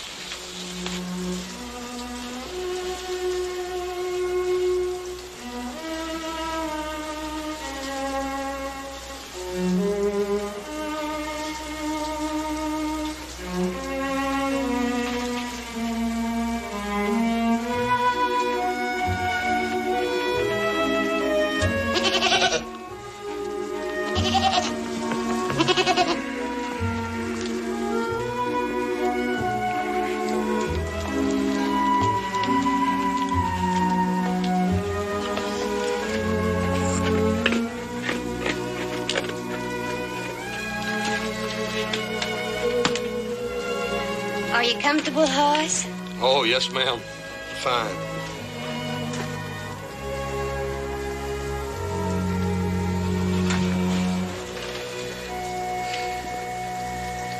Hoss, I'm so ashamed. Putting my advertisement in that magazine. But I was so lonely. And I was going through life getting lonelier and lonelier. Oh, ma'am, ain't nothing to be ashamed about. I can't figure anything being any worse than going through life all lonesome and nobody caring anything about you. Mr. Prescott's letter was the only answer I received. I almost fainted when he asked me to marry him. What's he like? He's a fine gentleman. Fine gentleman. If you ask me, both of you got a pretty good bargain. I sure hope so.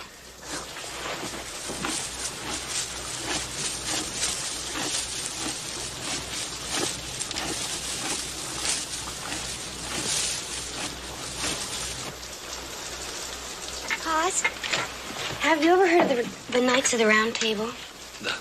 The what? King Arthur and all those knights and their ladies. Oh, they lived in England about, 1,000 years ago. And that's what they call themselves, the Knights of the Round Table. Well, the knights were so brave and so noble and so chivalrous. I used to love to have my ma read to me about them from her books. My ma was a school teacher. Did you know that? Miss Lottie, whatever happened to your ma? Well, they say she died of the fever, but that's not true. She died of overwork. She did all the plowing and everything. Pa used to say that it was a woman's job to keep busy while a man went out looking for something to eat. It was usually liquor he went looking for. Well, ma'am, from now on out, things are going to be a lot easier and a lot nicer for you. I used to have all these silly dreams of being swept off my feet by some beautiful young romantic man that come riding out of the West. But now I'm going to marry a man that I only got some letters from. A man that I've never even seen or met.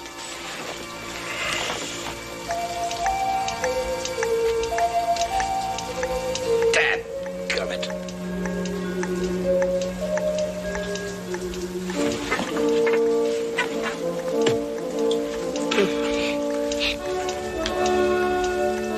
We have a poem about this. Would you like to hear it?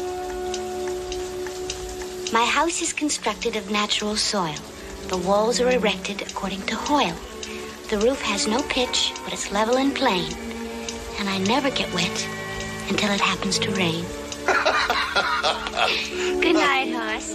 Good night, Miss Lottie.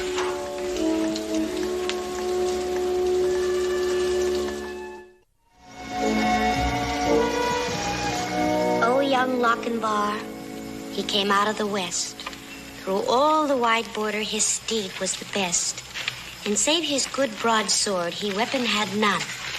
He rode all unarmed, and he rode alone. But ere he alighted by Netherby gate, the bride had consented, the gallant came late. For a laggard in love, and a wastrel in war, was to wed the fair Ellen, instead of brave Lochinvar. That's right, pretty ma'am. Sure like to hear you read it, too. Thank you.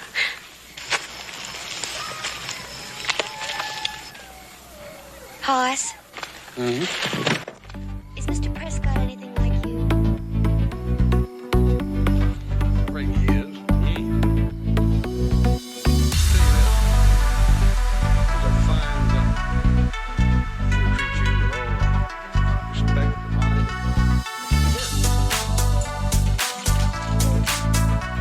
Does he look anything like you? Trust me. Take a look at that.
boys, what are you doing here so early? Charlie, take the horses.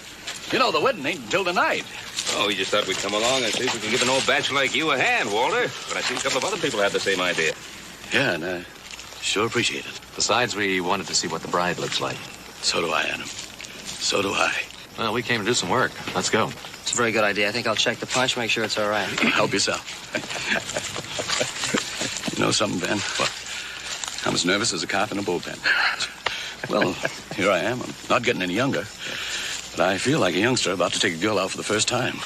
Walter, you know something? I'll bet you that bride-to-be of yours is more nervous than you are right now.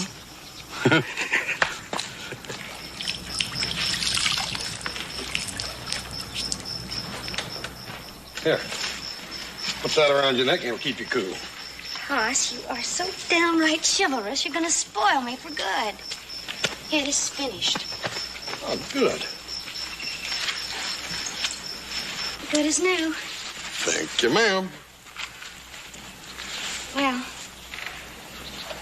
I guess you're going to want to be going. Yeah. Miss Lottie. Ain't you going to dress? Well, I am dressed. Well, I mean, knowing the new stuff that we bought back down the way. Oh, I'm going to save those for the wedding. Miss Lottie. What? Ma'am, don't you want to look nice and fresh and pretty for meeting Mr. Prescott the first time?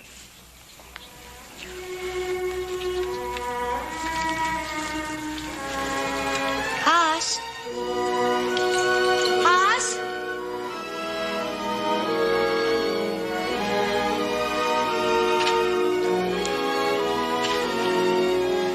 Wow. What do you think, Hoss? Do you think the folks at Mr. Prescott's will be pleased? They sure will, Miss Lottie. They sure will. Are you pleased with me, Hoss? Ma'am, I think you're just plain, plumb, downright beautiful. And I think Mr. Prescott's a mighty lucky man. Come on. Hey, folks, why don't you rest yourself a spell? Some fresh sandwiches here and cold beer. Walter, why don't you rest yourself a spell now? Come on, sit down now. You're the bridegroom-to-be. How about a beer for a bridegroom-to-be? Hey, here they come. Ben, I'm nervous as a leaf in a windstorm. Hi, Hoss. What you got here? Hi, Joe. Fine, Adam. Mr. Prescott, here's your bride. Oh, Walter, aren't you? You going to say howdy? Yeah. All safe and sound, just like I promised. Lottie, this here's Mr. Prescott.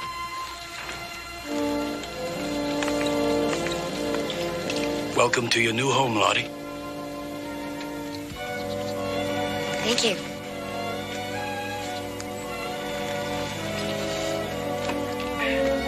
Mr. Prescott, if I'd known your new bride was this beautiful, I would have gotten her myself. I believe I would have, too. Oh, Lottie, this is Mr. Cartwright, Hoss's father. And his other two sons, little Joe. Huh? And Adam. Lottie. And all these people are our wedding guests. Now, I know you must be tired, so I'll have Francesca show you her room. Francesca? Francesca! Si, senor. Oh, show my bride to her room and see that she gets anything she needs. The wedding's going to be tonight, so it'll give you a chance to rest up for a spell. Come on with me, señorita. Please, come. Señorita. Congratulations, Mr. Prescott. You're a lucky man. Thank you, little Joe. Ben, what do you think of her? Well, the important thing, Walter, is what do you think of her? I think she's wonderful. Yeah? Hoss, I got to thank you. I'm going to be indebted to you for the rest of my life. Forget it, Mr. Prescott. Like I told you, that's the least a friend can do. Well, if you gentlemen will excuse me, I'm going to go in and do a little talking to the future Mrs. Prescott and may get to know her right beforehand.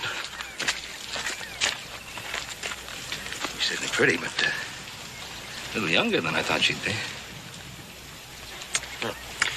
Bring me something to eat. What'd you two talk about on the trail? Something uplifting, I hope. Lots of things. Yeah, lots of things. Like what? Like King Arthur and the Knights of the Round Table. Lots of things. King Arthur? Oh, come on, you're joshing me. King Arthur. Hey, Adam, we've been making a big mistake. We ought to call him Sir Hoss. Sir Hoss, thou good and noble knight, I didst not know thou possessed charms to melt the heart of yon fair damsel who did dwell in the wilderness. Sir Hoss, oh knightest of the chuck wagonist. Hey, here comes Walter. I propose a toast to the new and happy groom. Yeah. Mr. Prescott, here's to your wedding. I ought to kill you, Hoss. I ought to kill you right where you stand. Mr. Prescott, what'd I do? You know damn well what you did. Now get off my property. Walter, wait a minute. What happened? Maybe you ought to ask your son what happened. He knows. He knows what went on between them on the trail. I don't know what you're talking about. My good friend, I trusted you like I would my own son. You played me for a fool. That ain't true, Mr. Prescott. Why won't you marry me then? I don't know, but you gotta believe me. Get out of here. The lot of you. Get out of here. Mr. Prescott. Let me go up and talk to her. Just let me go up and You talk stay away from her, Hoss. So help me God, if I ever catch you going near her again, I'll shoot you on sight. Boy,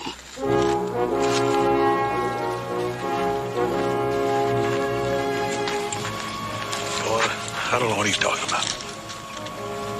I swear I don't. Come on.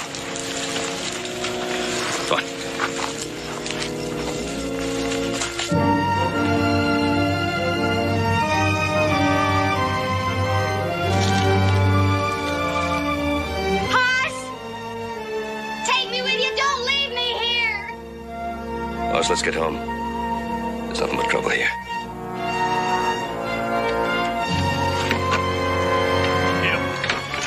Get up.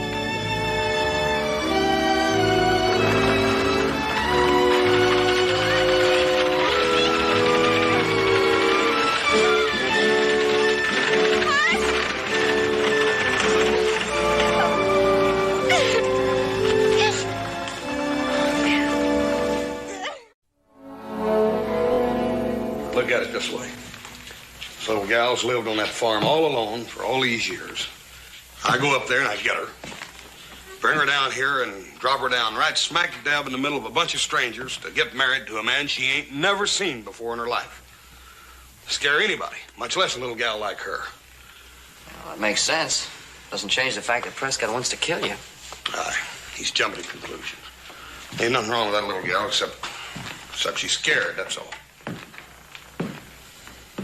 Maybe she's in love with you.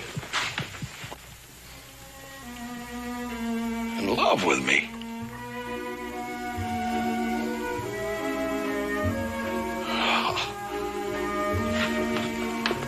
It's the biggest bunch of nonsense I ever heard. Well, I don't think it's nonsense.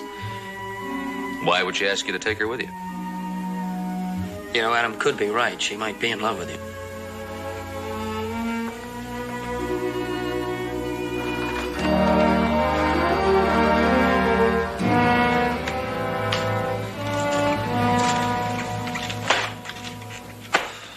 Bartender, bring us a couple of beers.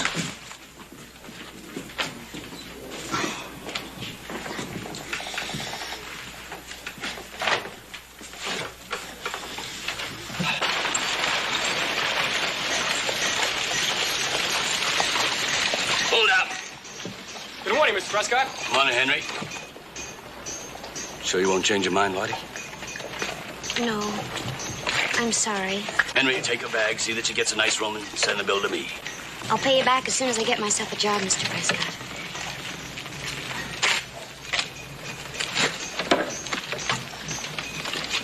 Yeah.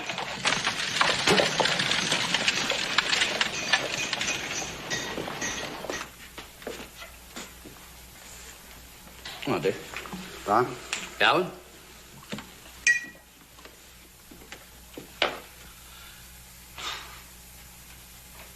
I've known Horse Cartwright for more years than you can count. I always figured him as a man that could be trusted. I never thought he'd do a thing like this to me. Walter, it's just hard for me to believe that Hoss would two-time a man that way. liars. What are you calling me, Thompson, a liar? I say Horse Cartwright deliberately cut me with that girl. I say he's a skunk who can't be trusted. All right, Walter, have it your way, but I know the Cartwrights, and they ain't built that way.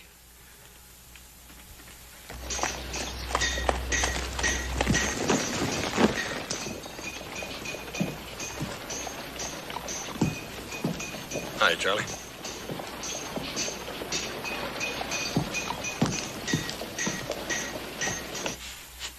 Hoss Cartwright just rode up to the hotel.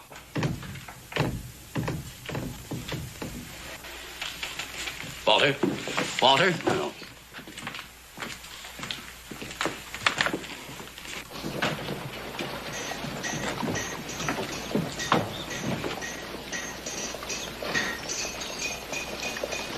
Hoss, Hi, Miss Lottie. I knew you'd come to see me just as soon as you could. I just knew it. Yes, Miss Lottie. There's something kind of serious I got to talk to you about. Well, what is it, Hoss?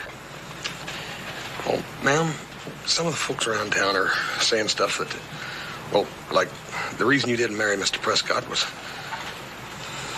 because you was in love or something with me. Then you know it, don't you, Hoss? You know it. All that time on the trail, you knew how I felt about you, and I was waiting for you to tell me how much you loved me. But, of course, you couldn't, because you had to know for sure how much I loved you. Oh, I dearly love you, Hoss. I'm just so happy I could cry. Miss Lottie, ma'am, ain't there someplace we can go where it's kind of private, where I can talk to you? Oh, well, of course, Hoss. Of course.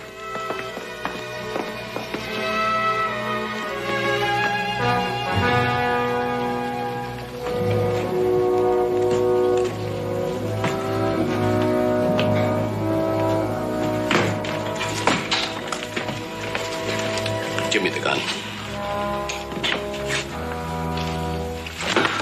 Give me the gun.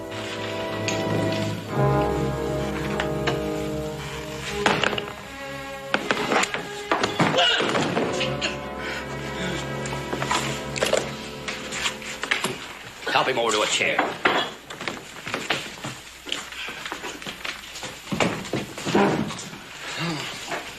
Here. You need that more than you need that gun. Well, Walter, I guess I was wrong about Hoss Cartwright. Nice of you to admit it.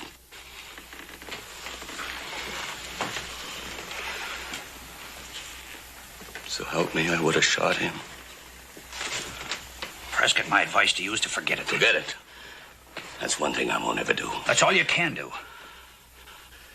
Man steals a horse, you put a bounty on his head.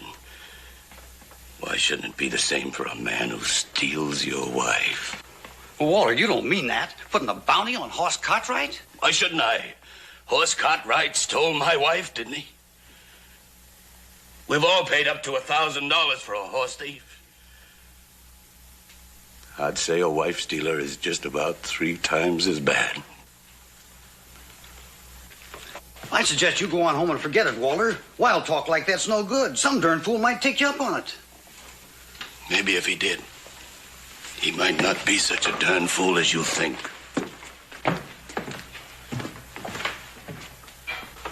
Let's go find us some horses and guns. Ma'am, what I was trying to tell you back downstairs there was...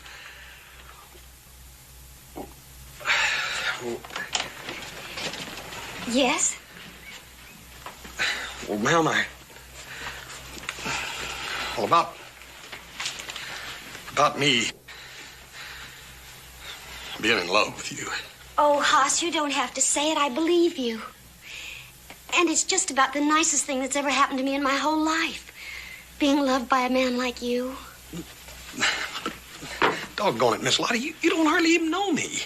I mean, well, not really you don't. I'm mean, vicious. I'd be so that burn ornery, I'd make any woman miserable. You would? Yeah. I got a real bad streak in me. You have? Yeah, well, compared to me, why, Mr. Prescott's a real fine gentleman. Leastwise he was till he thought I crossed him up. You'd be doing yourself a big favor by forgetting me and marrying him. Hoss, I know what you're trying to do. You do? Yes, and I admire you for it. Well, I just wanted to be fair to you and Mr. Prescott, that's all. You are, without a doubt, the most honorable man I ever met. Willing to sacrifice our love so as not to be accused of betraying a friend's trust. Huh? You know, I think that's why I fell in love with you. You know, you're just like one of the knights of the Round Table that I used to dream about. I mean, you're kind and courteous and gentle and brave. I used to think that to meet a man like you was just the silly dream of a lonely young romantic girl. But now it's come true. Miss Lottie, you gotta forget about me. You gotta quit thinking things like that. Well, you're just trying to sacrifice yourself and our happiness because of Mr. Prescott. Well, I won't let you do it. Lottie, I ain't trying to sacrifice nothing. What I'm trying to do is... Well, Hoss, I understand your feelings and I respect them. But a very wise poet once said that I could not love thee dear so much, loved I not honor more. Miss Lottie... No, I won't permit it. Now, I know it'll take some time for Mr. Prescott to get over his anger, but he will. We must be patient and wait. And meanwhile, we can still see each other. Secretly, if we have to. Hoss, if I ever needed any proof of your love, you just gave it to me.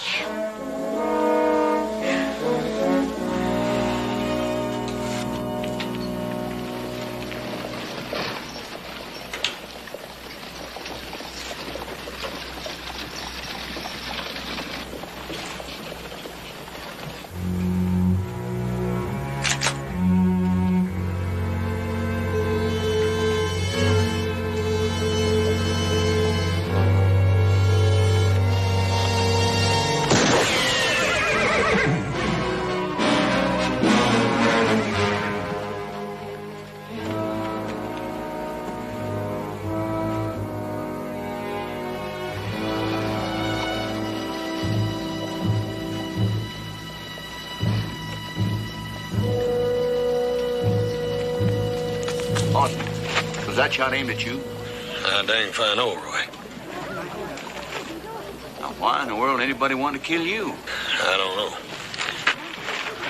Why don't you ask Prescott? Wait a minute. Are you saying that Walter Prescott took a shot at Hoss here? Well, not exactly. But just a little while ago, over in the saloon, he said it'd be worth $3,000 to him to see that Hoss was taken care of. You mean Walter Prescott offered a bounty? Hired a man to kill me? I don't believe it. Sounded like it to me. He couldn't have been serious. Well, maybe he wasn't. It looks like someone's taking him for serious. What happened? Somebody just took a shot at Mr. Cartwright. Hoss, he said that someone took a shot at you. Are you all right? Everything's all right. What? You're going back up. Everything will be all right, I promise you.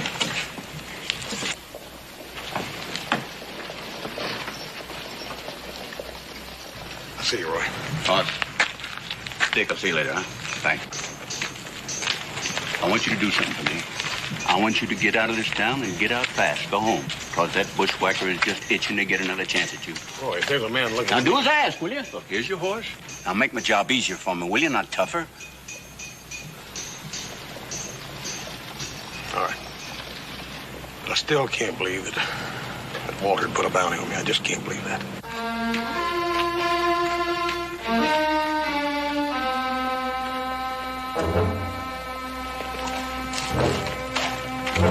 Good luck.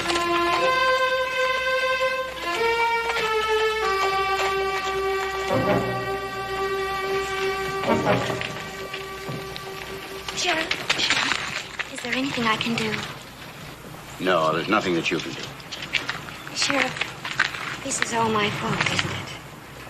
Someone took a shot at Hoss because of me. I didn't say that. But since you're asking, Walter Prescott and the Cartwrights were pretty good friends before you come to town. Now you got two families at each other's throats. And Horse Cartwright's got a pretty good chance of getting murdered.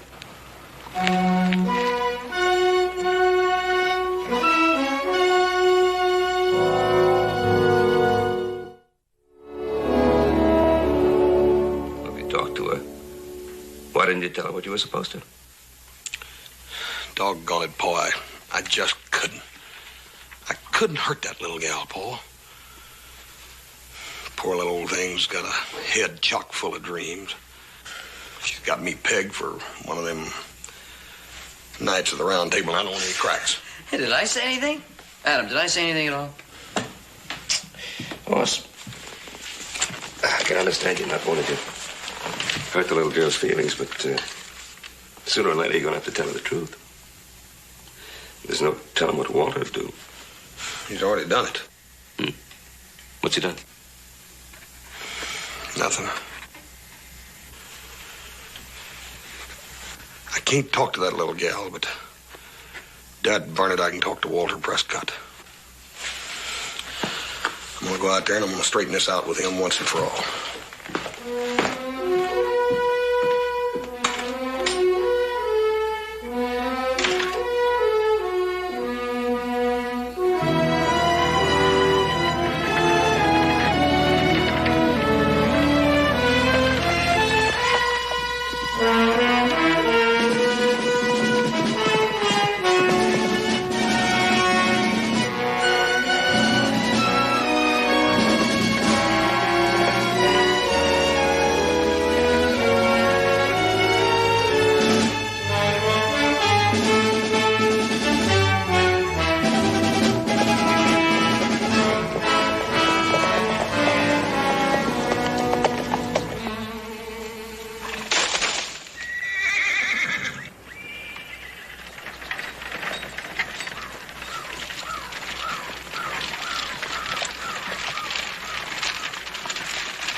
What are you doing here?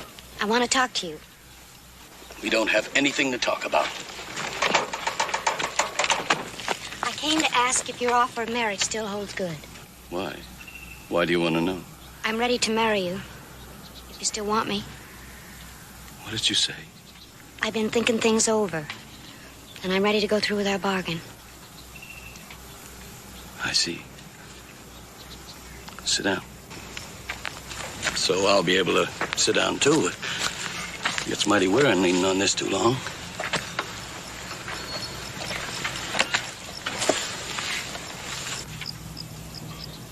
What made you change your mind, Lottie? I found out I was wrong about Hoss. What happened between you and him on the trail? Nothing. Absolutely nothing. Not nothing. You expect me to believe that? How'd he act toward you? He was very polite and very gentlemanly, but that's all that it was. Are you trying to tell me you're not in love with him anymore? What happened, Lottie? Didn't he ask to marry you? Well, of course he did, but I was the one who changed my mind. What difference does it make, Mr. Prescott? I'm here. Isn't that enough? It sure is. You did the right thing, Lottie. You know I'm going to make you the happiest girl in the world. And I'll give you anything you want. All you have to do is ask me. Thank you, Mr. Prescott.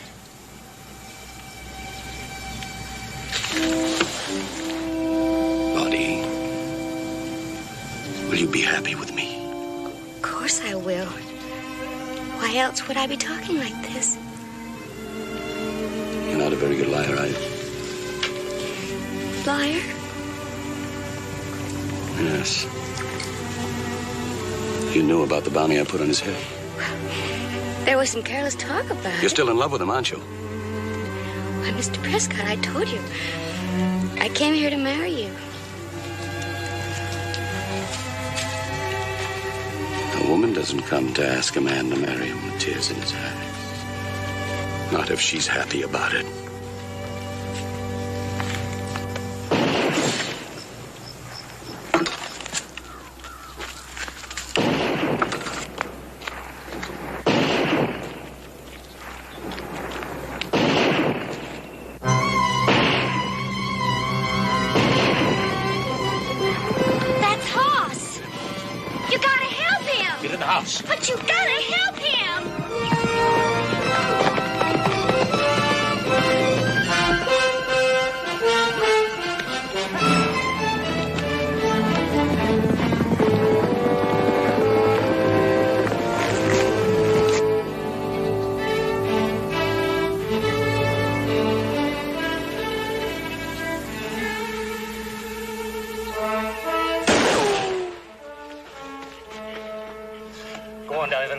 Get up in the loft.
I thought you wanted me killed. I did. Until Lottie came here a little while ago and offered to marry me.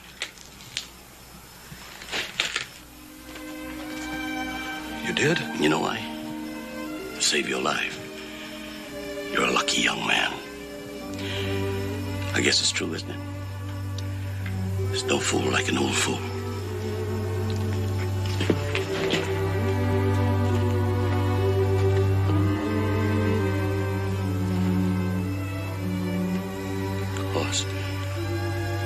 Take good care of us, son. Oh, he will, Mr. Prescott. I know he will.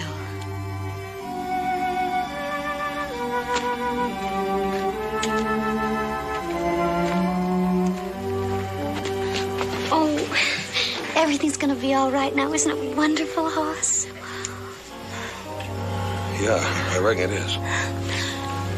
There for a while, I thought the whole world was against us, but now all of a sudden everything's working out, just like in the storybooks. Oh, Hoss, I'm so happy. We can be married now. Miss Lottie, come over here and sit down. Yes, Hoss.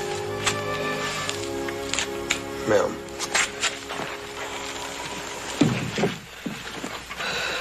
Since the first time I met you, I've thought that you were a wonderful person. Well, yes, Hoss, I know that. I guess that's why it was so easy for me to fall in love with you.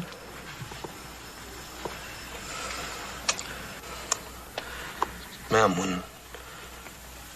when two people like you and me like each other a great deal,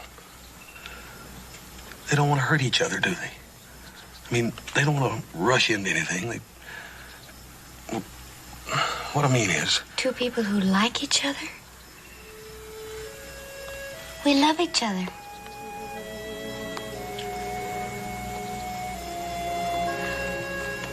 We do love each other, don't we, Hoss? Ma'am, like I said, of all the girls I've met, you're the nicest, sweetest. But, ma'am, I don't know how I feel. Maybe if I had a little more time, maybe I could learn No, to... please don't say any more, Hoss. I thought I was so smart. I thought all those sweet and wonderful things you said and did while we were on the trail, I thought you meant those for yourself. But you meant it for Mr. Prescott, didn't you? I didn't want to hurt you, Lottie. I know. You're too kind and gentle to hurt anybody. What are you going to do now? I don't know.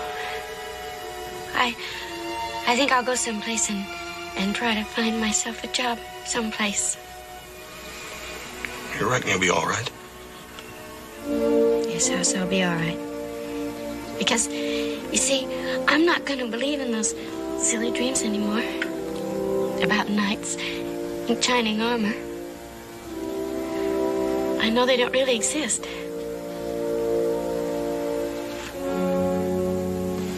Except for maybe one. My house.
No point in chasing them up in the hills. We'll never catch them here. Hank, run up the horses. Yes, sir. Okay, boys. You heard Mr. Cartwright. What do you think, Roy? We'll call it a day? Yeah, by the time them boys get the horses rounded up, there's a mighty nice place to camp over there. Yeah.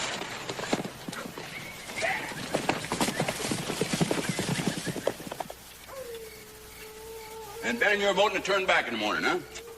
Yeah, I think so, Roy. How about you, Hank? Whatever Mr. Cartwright says is all right with me. Any objections, boys? Well, we got back the horses they stole, Roy. Like I said before, there's not much point in chasing them up into the hills. Fair enough. We'll head back the first thing in the morning. Hank, you mind taking the first watch? Might as well. Well, boys, I'm turning in.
little Joe. I'll make a good Indian out of him. You know better than that.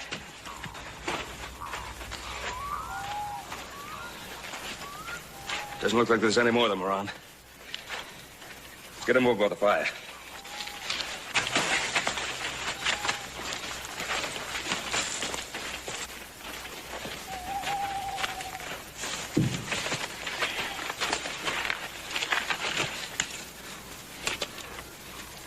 Oh, he's a white man. You speak English, son? What's your name? Chonquita. That's your Indian name. Do you have another name, a white man's name? Billy Horn? Billy Horn. It's more likely he came here to slit our throats while we were asleep. Oh, no. Just want see. Look. You.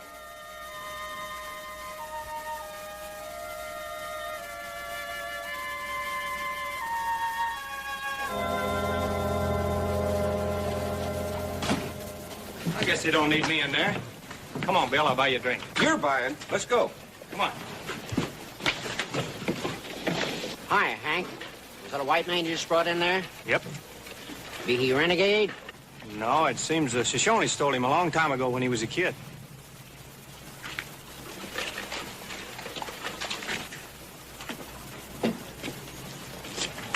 Oh, Hank. Isn't Cartwright still in town? Yes, sir, he is. You tell him I got to see him right away? I sure will, Mr. Lewis.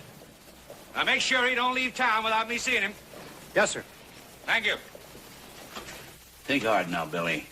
Where were you living at the time the Indians took you and your mother? Not remember. You remember how old you were? Think 6. 6 years old. A long time ago, Ben. Even if you did have any kin folks left, there's no telling where they could have got to by now. Billy, you happen to know your father's name? Call Matt. Matthew Horn. Now, there's something to go on. What was your mother's name, son? Ma. She died 7 winter ago. That bad winter. Billy, did your ma ever say anything about your family? My people, Shoshone, keep us...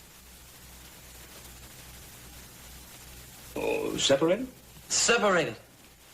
Not see Ma much. Sounds like real nice people. No, it's their way. They treat me good. Well, you reckon there's any chance that your father might still be alive? Ma think he killed a Big Sandy. Big Sandy. Big Sandy. There's a settlement near the Oregon Territory called Big Sandy. Yeah. Well, that's much too far for the Shoshone to go. But it's still possible, isn't it? It's possible. And I'll get a telegram off to the Big Sandy right now. Come on, boy. Roy, where you take him? Gonna lock him up? Huh? It's all right, Billy. Jail's no place for the boy. I go with you. You're gonna have to stay here, boy. Roy, well, we can take care of him. Ben, you're forgetting he's just 3 days away from horse stealing. Now, look, I'm not going to press any charges. Are you? Now, look, what I'm trying to say is he was brought up Shoshone. Dog clan Shoshone at that. Wild. Now, who knows what he's likely to do running out there loose? Roy, this isn't a very good way to welcome a man home to his people. I'll grant you that. Look, Roy, we'll be responsible for him. And what about the folks out there that look on him as just a pure Indian, nothing else? Right, he'll be safe on the Ponderosa with us. How about it? All right, I'll release him in your custody. Thank you, Roy. Thank you very much. Sheriff, thank you. Come on, Billy. There you go. Oh, Mr. Cartwright, Ned Lewis said he'd like to see you right away. Oh? He sounded like it was pretty important. Oh, well, better get over there. Thank you, Hank. Bring the horses. Yes, sir.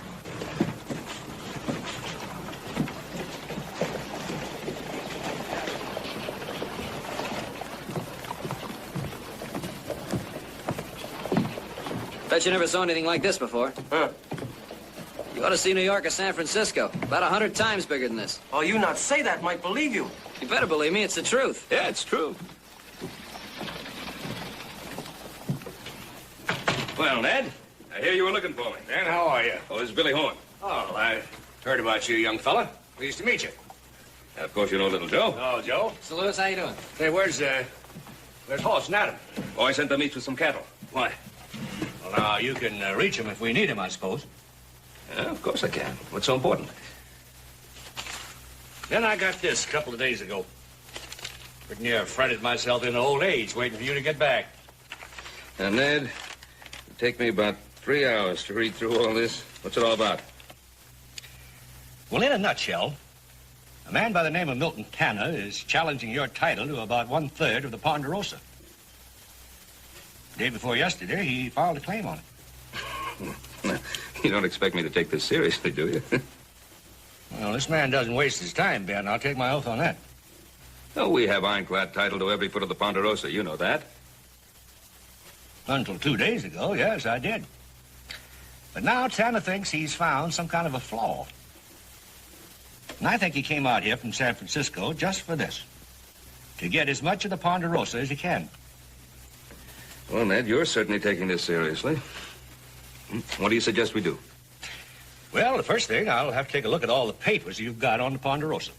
Titles, deeds, mortgages, surveys, water rights, easements, everything. Well, you're not one to stampede a chatter, so... All right, why don't you come out tonight? We'll do it together. I'll be there. And the sooner the better. Yeah. Tanner, huh? Promise, Lewis.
similar case 4 or 5 months ago.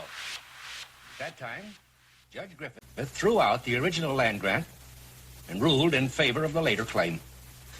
Now, with a precedent like that, Ben, the burden of proof is going to be on you. All right, then we'll prove it again if we have to. If you can. What do you mean, if we can?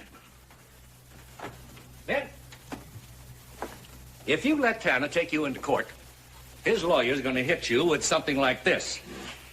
And the southern boundary shall be the river known as Buckhorn Creek. Now, that river has changed course twice that I know of.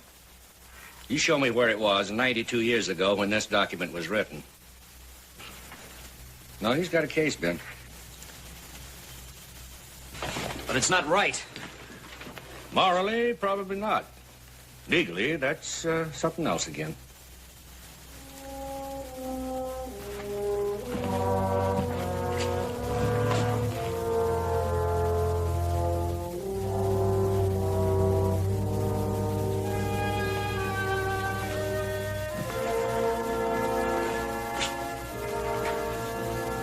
What do you want me to do? Stay out of court if you possibly can. Then I think we ought to go have a talk with Tanner. I don't know, Mr. Tanner. I don't want to know him. Well, at least we'd see what he's after. Got nothing to lose. Yeah. He's rented the old Jenkins place. I could meet you there in the morning. All right. All right, Ben. I'll get on back to town. See Mr. Lewis at the door, Pa.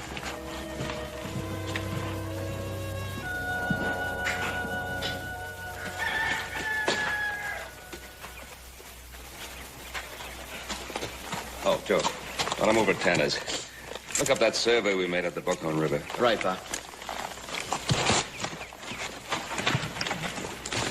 There trouble for you? Yeah, I'm afraid there is trouble. You know, all that land you saw yesterday, even the land this house is on. There's a man trying to take it away from us. He can do this? No, not if we can stop him. We'll help you. There's nothing you can do. You save life when man would shoot me. You make your home my home. You have fight. My fight, too. Thanks, Billy, but it's not that kind of fight.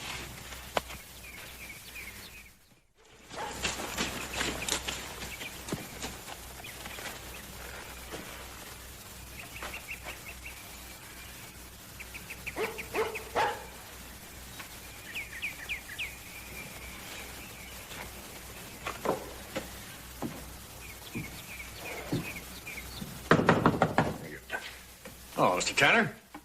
That'll probably be Mr. Cartwright. Come on in. Ben? Hi, Ben. I don't believe you gentlemen have met officially. Mr. Tanner, Mr. Ben Cartwright. High time you and I got together. Could I offer you something? No, thank you. Sit down.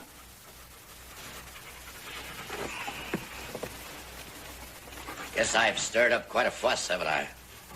I'm afraid you have, Mr. Tanner. Well, usually these things can be settled if nobody takes it personally. I don't know of any other way to take it.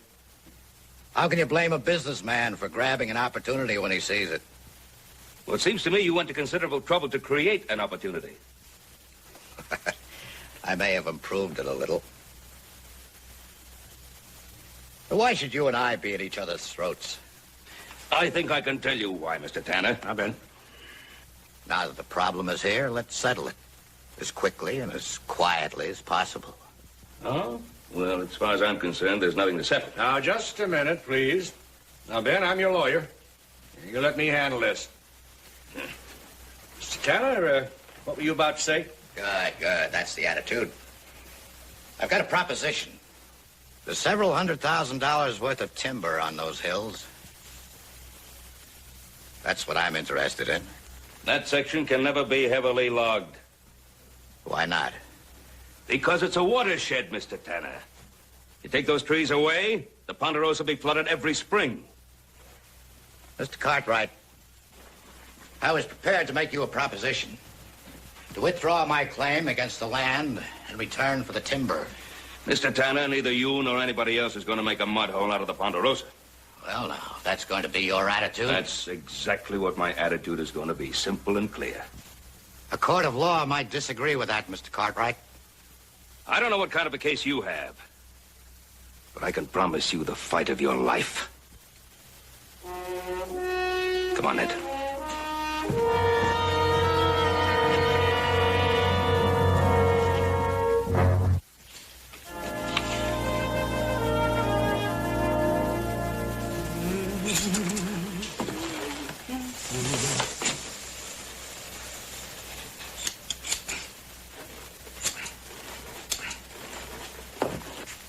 Joseph, would you mind not throwing those hanks of hair into the fire? Oh. Yo, I'm almost through anyway, Pa.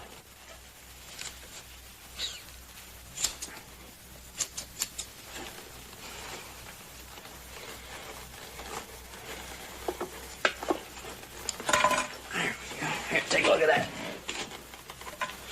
Good, huh? Oh. Yeah, it looks good. Guess it can grow back if have to. You're not gonna have to have it grow back. It looks nice that way. Let me see how this happens.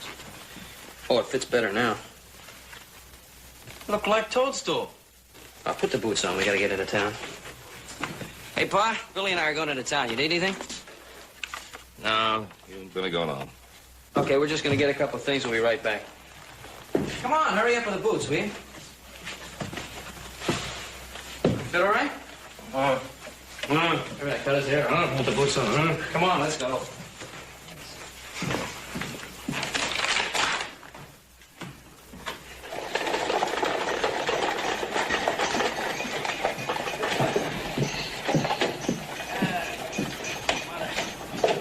Come on, get you fitted out with some new clothes.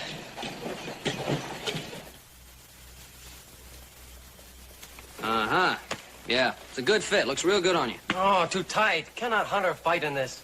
It's too tight. You're not going to hunt in this. It's a dress code. You're not going to have to do any fighting either. Who can say when he have to fight? Well, I like it. We'll take it. Let's see. I think that's about it. We got everything. Hey, will you lay off that candy? You're gonna get sick from it. One more. You said one more 5 minutes ago. Yeah, that shirt looks good on you. Oh, these fine gifts, little Joe. I pay you back. You don't have to pay me back. It's between friends. All you got to do is wear them. This is $22.75, Joe. All right.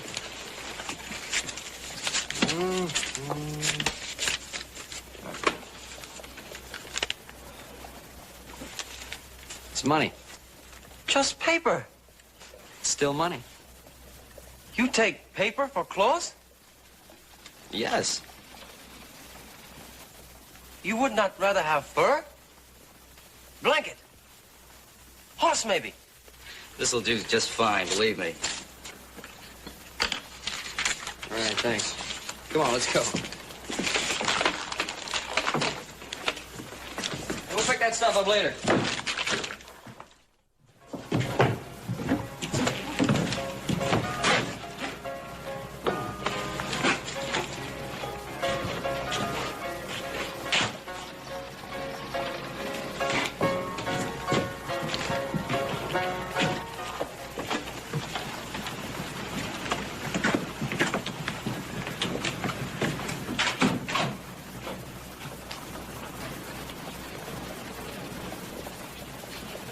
You look great.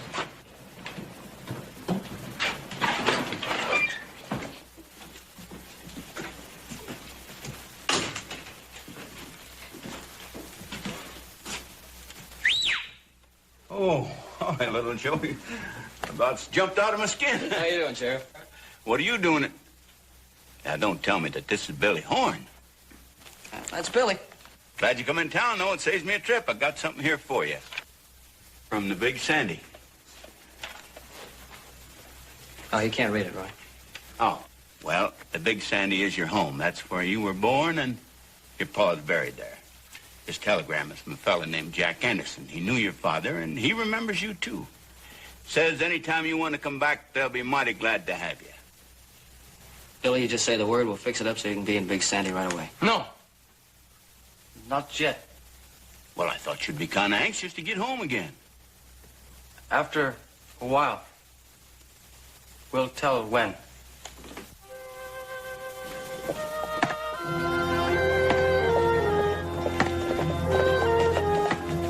Hey, mister. You're trespassing.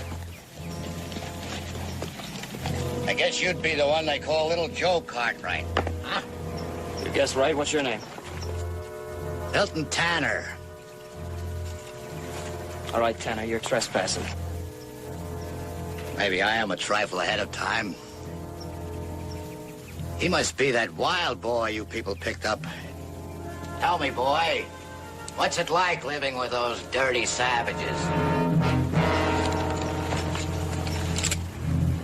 All right, I said you're trespassing. Get off the land.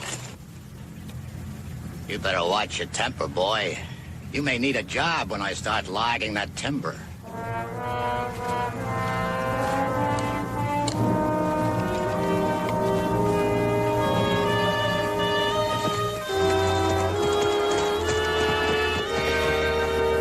That man who tried to take land? Yeah, that's the man.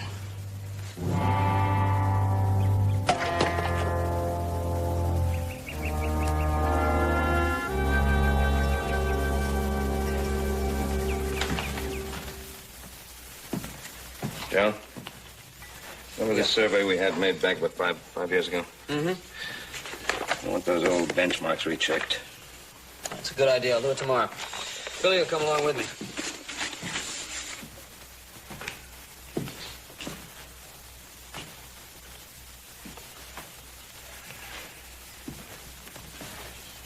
Seven judges to draw from on the circuit. We have to pick Judge Griffith. Only one decision ever handed down against the landowner, and he did it. We've got him. Sometimes nothing goes right. Mr. Cartwright? This Judge Griffith, he tell you can keep your land or not? In a way, yes. He not friend yours? Never even met him. No. Have thought. 3 us. 1 Tanner. Think, run him off. Yeah, well, first of all, it's against the law for us to do anything like that to Tanner. Then law protect enemy? Well, yeah, in a way it does. And same law will let stranger give your land to man like Tanner. Well, it can, yes. Then law wrong. Billy. See, a long time ago, people decided that fighting was not the best way to solve problems. And just because a man was strong didn't mean that he was right. So to protect the weaker people, they set up courts and laws. You not weaker people. Not need such law. Well, the courts were set up to protect the weak and the strong. Then you let your land be taken away to protect people who weak. I suppose 3 people came along who wanted to take something that belonged to you. Now, wouldn't you like to have a court and laws to protect you? No. If cannot defend what own, not deserve it.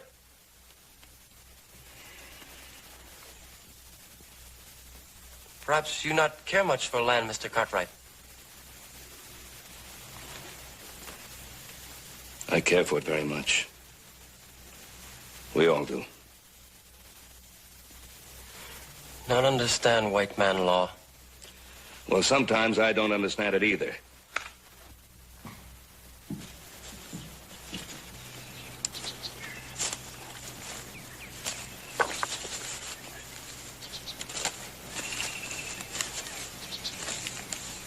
Hey, Billy! Billy, I found one! Billy!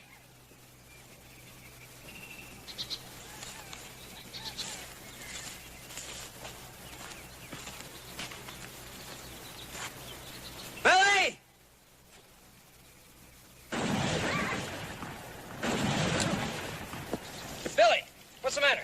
On bear track. Took gun. Here.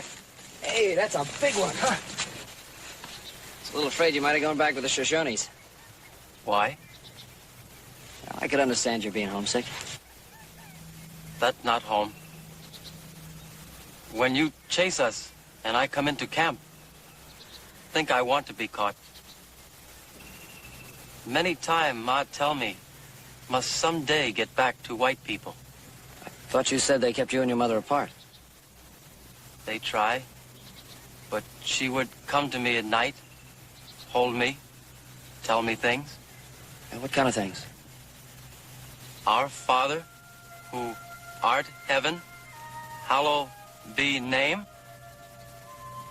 Blessed are meek, for shall inherit earth. 2 times 2, 4. 2 times 3, 6. 2 times 4, 8. 2 times 5. All men endowed by Creator with certain inalienable right, among which other things. You know, I can remember my mother teaching me some of the same things. I've now found use for them. Don't worry, you will.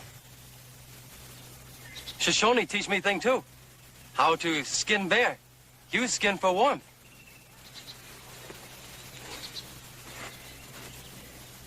How to protect what belonged to me. Like Pa says, some things the Indians do are different from the things the white men do. Then white way better? Oh, of course it's not better. It's just the way it is, that's all. You have to take what you learn from the Indian, take what you learn from the white man, and then decide which is good and which is bad. Teach man repay debt. Is wrong? Of course not, that's good. Then that much learned from Shoshone can keep.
Brutus, what is it?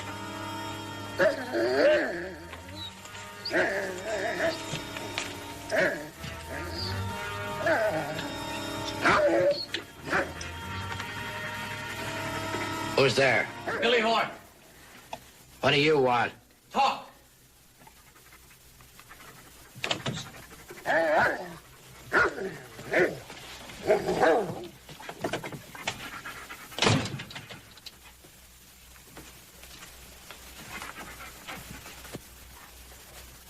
Well, speak your piece.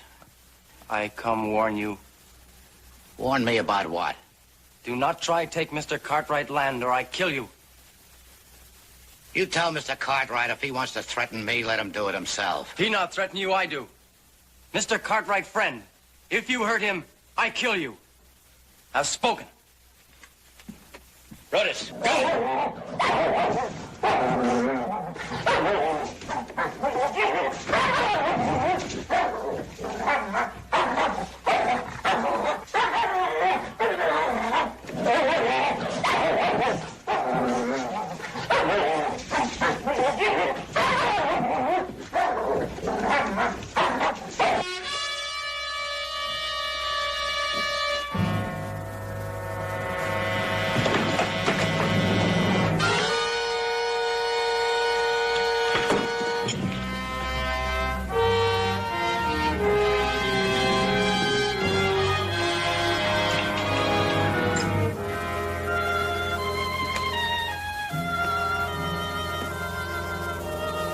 Mr. Cartwright?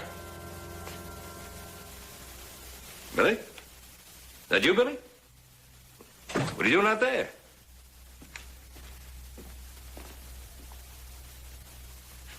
Not worry anymore. I've killed Mr. Tanner for you.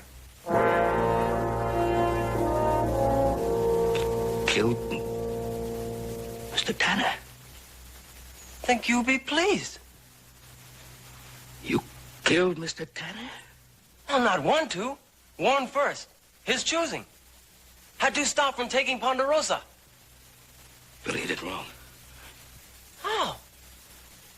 Enemy dead. Land safe. We're wrong.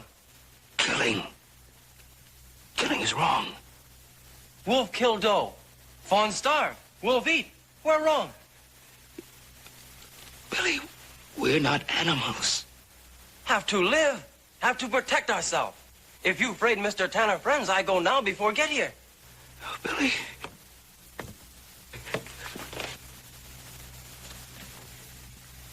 Billy killed Mr. Tanner. I just heard.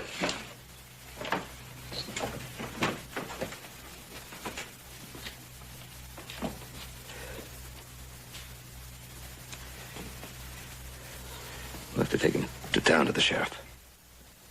You my friend. Not understand.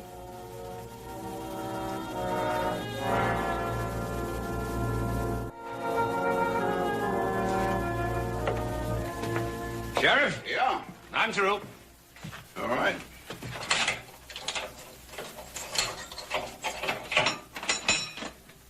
Talkative cuss, ain't he? Yeah. Ben? I couldn't get a word out of him. You know he ain't took a loud breath ever since you brought him in here? Ned, will you defend him? I'm not sure he wants to be defended. Will you help him? All right, Ben, I'll do what I can for him.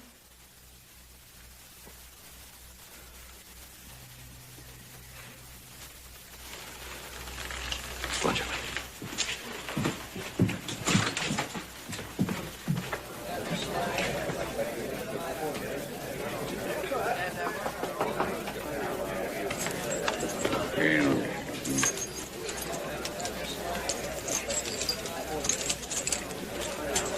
I'll see that you don't give me any trouble, huh, son?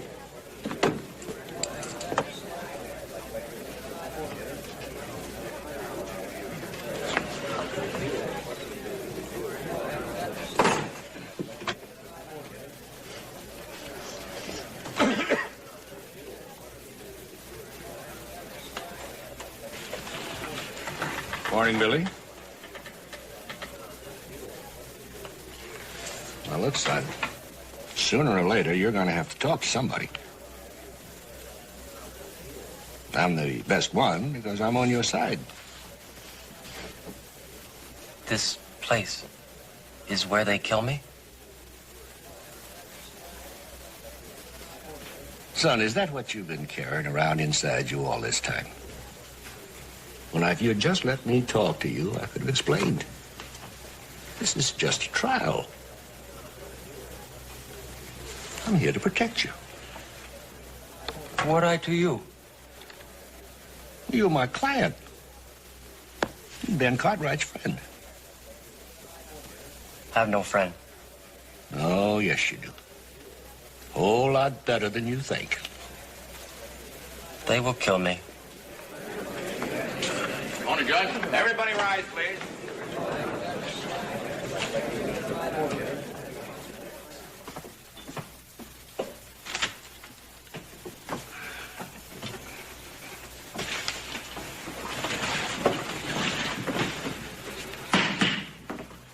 How does the defendant plead? Your Honor, if I may approach the bench. You may.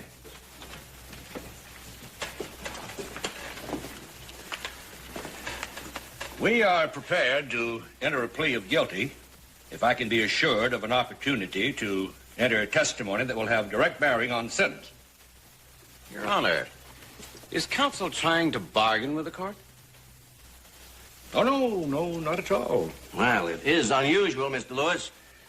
There is precedent, Your Honor. The Case of the People versus Lyle Biggert, revised reports, 1854. And People versus 4 Indians, 1858. Very well, Mr. Lewis. Enter your plea. I'll hear your testimony. Thank you, Your Honor.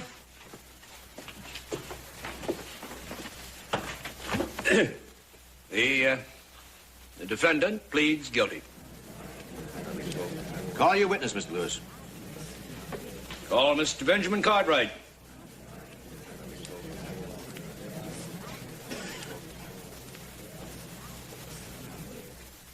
Now, Mr. Cartwright, would you tell us, please, just what is your relationship with the defendant? Well, I considered Billy Horn a friend. I still do. That's in spite of what he's done. Yes, in spite of what he has done. But I would like to say that his standards are different from ours. Would you explain yourself, Mr. Cartwright? Well, Billy Horn was raised by the Shoshones, people whose laws are different from ours. He grew up in a world where you kill, if you have to, for survival, or for the survival of your friends. Now, Billy Horn killed a man because he thought he was helping me, his friend. I believe that what he did was wrong. He believes that what he did was necessary and right. Well, in a way, Billy Horn's problem is a kind of test for all of us to judge how far our white man's civilization has come since its beginning. Your Honor, I hope the court will give Billy a chance to see that our way of life is merciful and understanding, as well as just. That concludes our testimony, Your Honor. Just a minute. You may step down, Mr. Cartwright. Miss Lewis, Mr. Adams.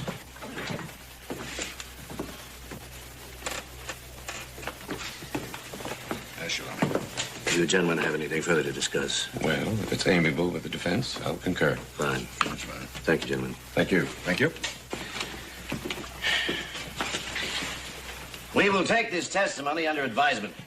This case will be recessed until tomorrow.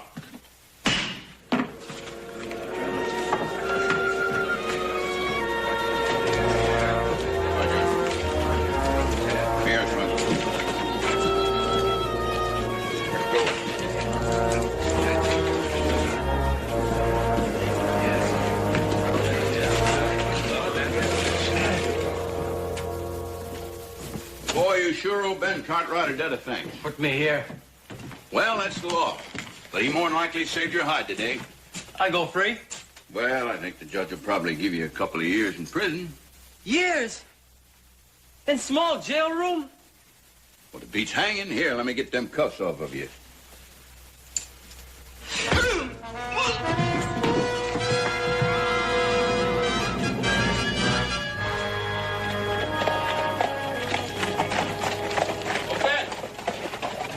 Roy, what happened? Billy Horn slugged me and got away.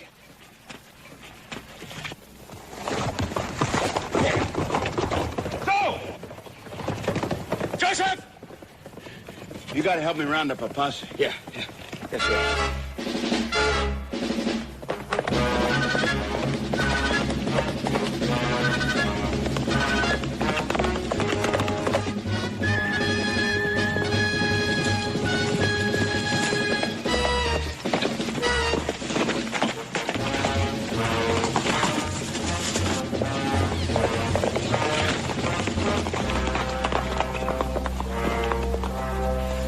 What this time? Friend, enemy? Billy, you're making a big mistake by running away. You do it now, you'll be running the rest of your life. Not understand white law. Help friends, friends put in jail. You know we didn't want to do that. My father's doing everything he can to help you. Rather die than be in jail. I'm sorry, I don't want to do this. If that posse catches you, they're going to kill you. I'm gonna have to bring you back with me. Die first.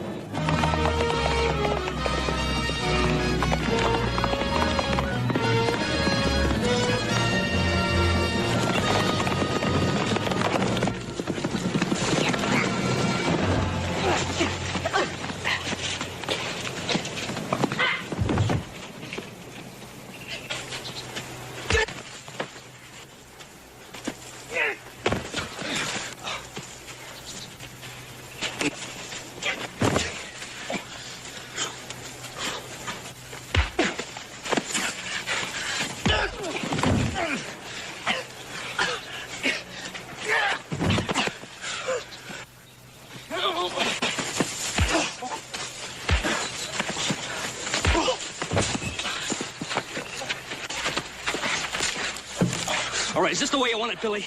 Is this what your mother taught you, to kill and then to run? Not want to die. Who said you're gonna die?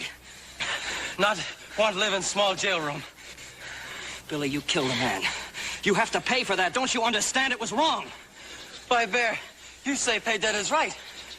When try do that, man and dog attack me. Now is wrong. White man have twisted tongue. Wait a minute, what do you mean the dog and the man attacked you? When I say stay away your land, they want kill me. Billy, why didn't you say that in court? That's self-defense. Just more words. Just only a few words. Listen, try to understand me. In the white man's law, if you kill another man trying to save your own life, that's self-defense. I can't guarantee it'll get you off, but that can make the difference. More words. I cannot believe you. All right, I can't force you to believe me. But I am your friend. I know you did what you did because you're my friend, too. That's why I just can't take you back. Remember one thing, now, something I told you. You have to take what you learned from the white man and what you learned from the Indian and decide which ones are good and which ones are bad. It's one decision you're going to have to make for yourself. I can't make it for you.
Senor Sims is coming.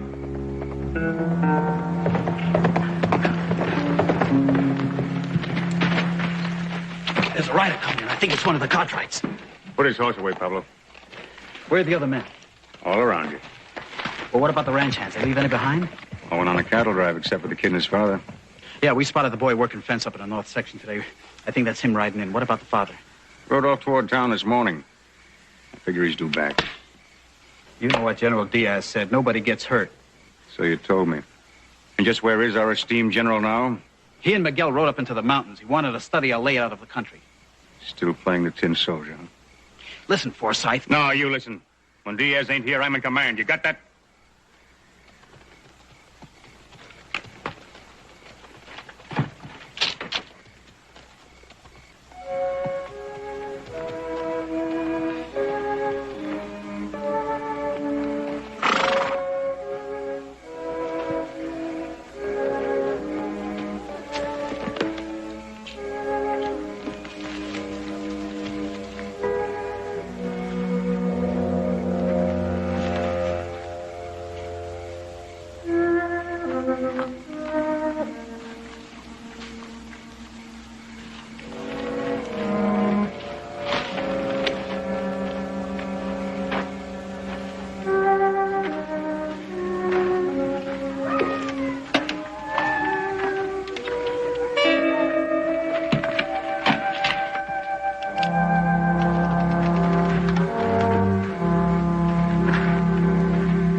You're a fool. If you've killed him, General Diaz will feed us to the ants.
Silencio. ¿Hay alguien?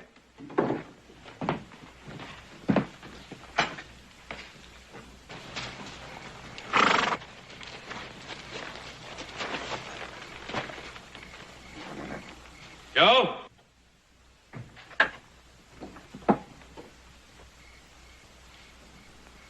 Joseph! Is it too much trouble to stable your horse?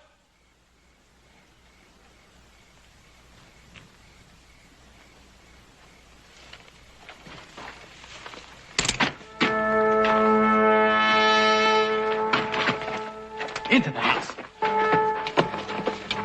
What is it? Shut up.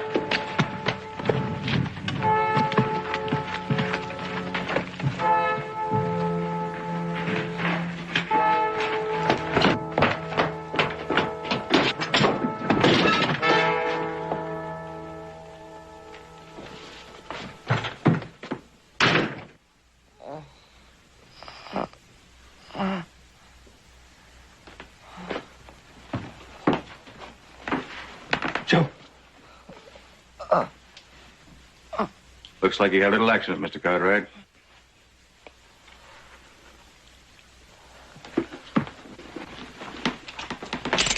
See how far you get.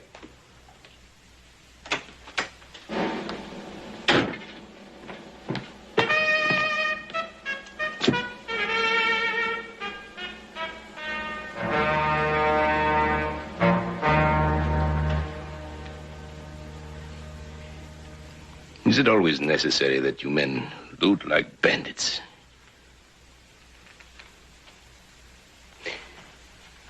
You disgrace us, pistolero. Get out. Whatever you say, mi general.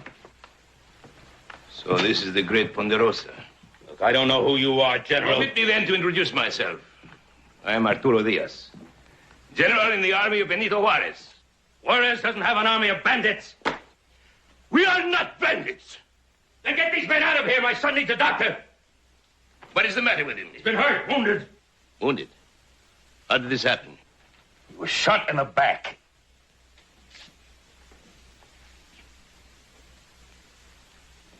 He was to be taken as hostage. He needs a doctor. A doctor is impossible. If one of my men was seen in Virginia City, my enemies would know I am here. Where is the boy's bed? Upstairs. Perhaps I know a thing about wounds that you do not. Levántenlo.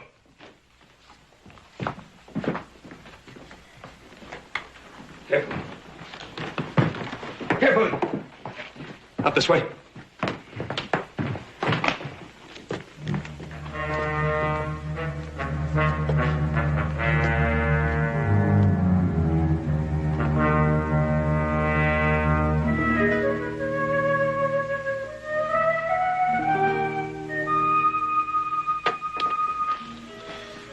Now it is up to Dios.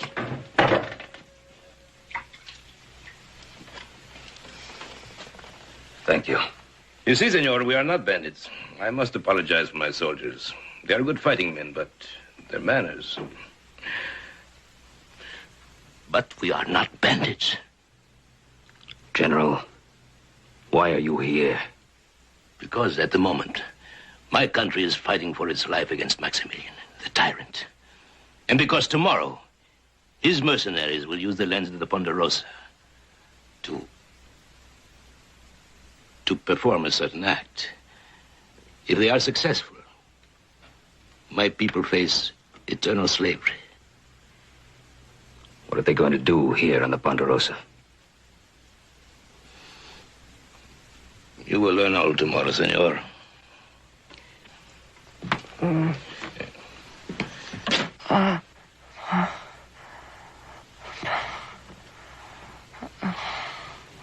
That is a very interesting wound he has, is it not?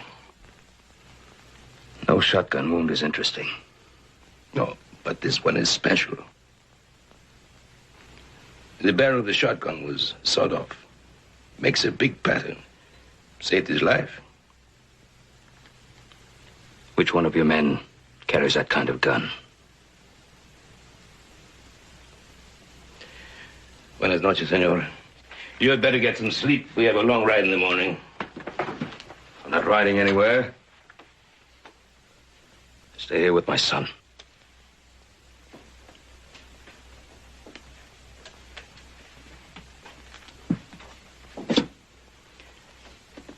You look like a man who is fair, just. A man who believes in human dignity. See, you are. I believe you would do something for a people's liberty.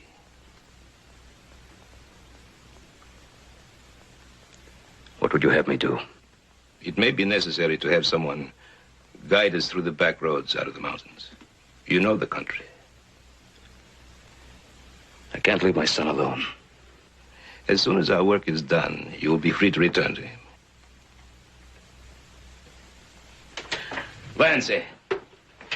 Pablo. Sí, señor. I am sorry for this, senor, but he will stand guard at the top of the stairs.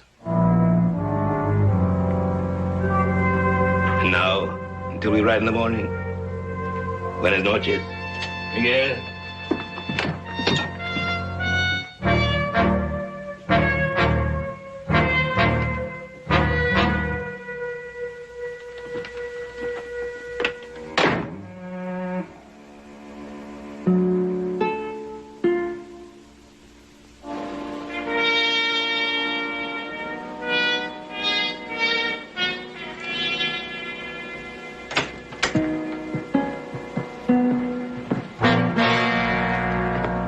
Yeah, General?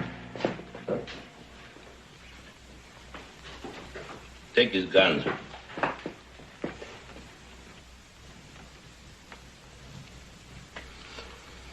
What happened to the boy? Look, General, I do my job. What happened to the boy? I was forced to shoot him. In the back? Now, look, Sims was there. He can tell you. I am not talking to Senor Sims. I'm talking to you, Senor Forsyth. Take off your hat.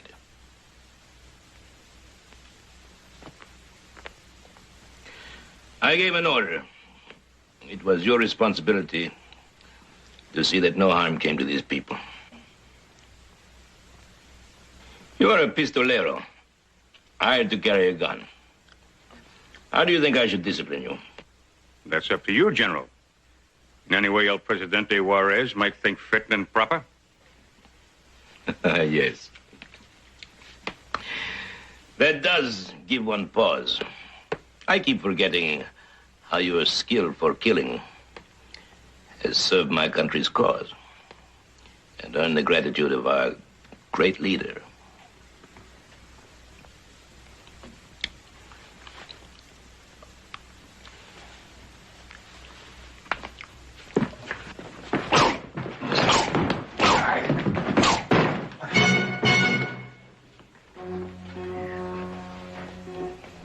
Take him out. In the morning, give him his guns.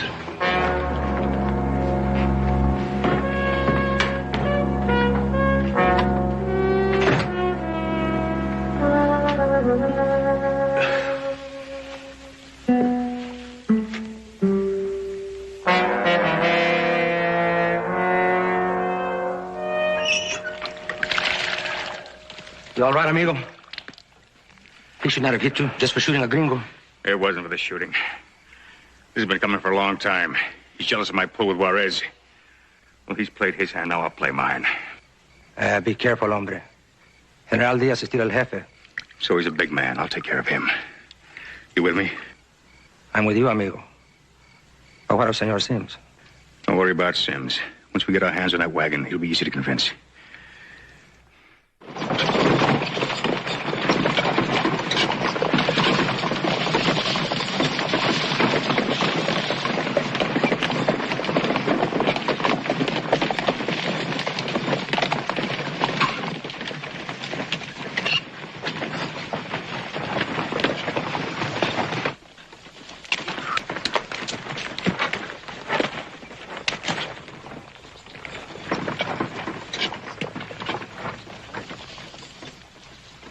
The men are ready to attack, General. Get to your post. Pronto.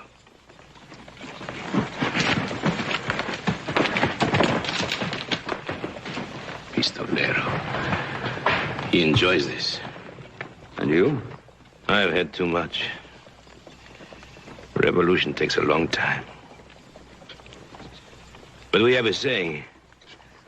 La fortuna sigue al hombre valiente.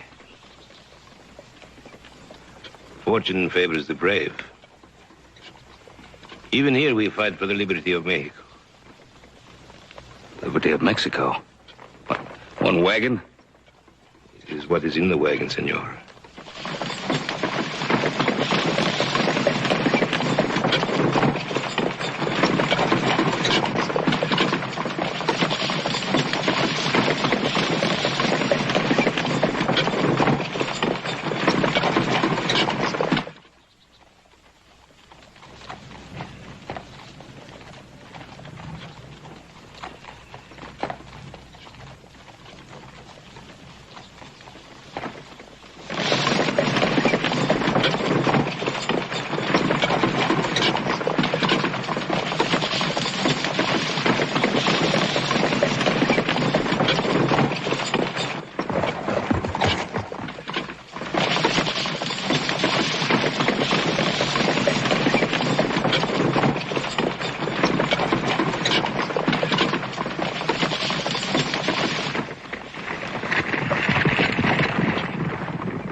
Viva México.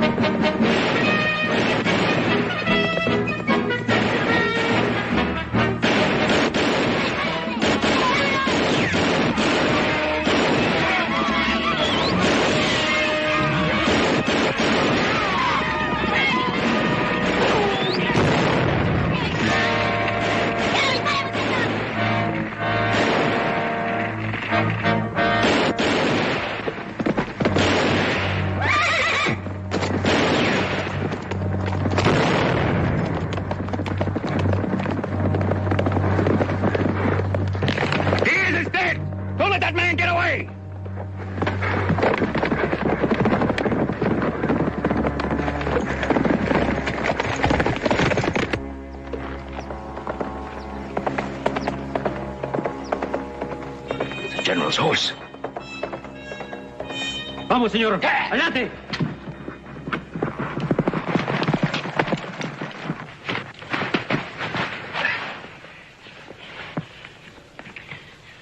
Get some water.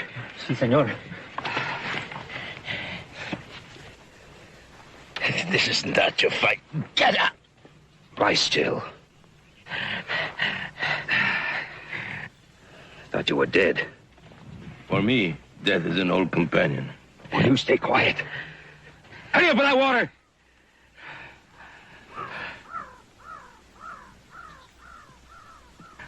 Looks like you've won your victory, General. Get me a horse, Brunt. Sí, mi general.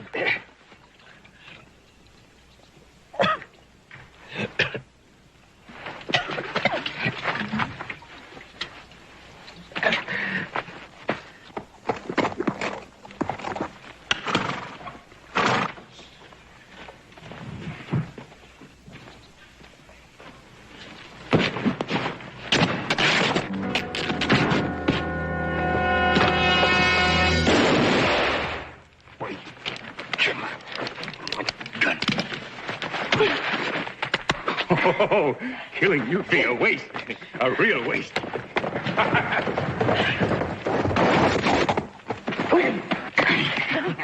Look what I got. Come on, Forsyth. Back off. Leave her alone. Leave her alone, huh? Leave her alone.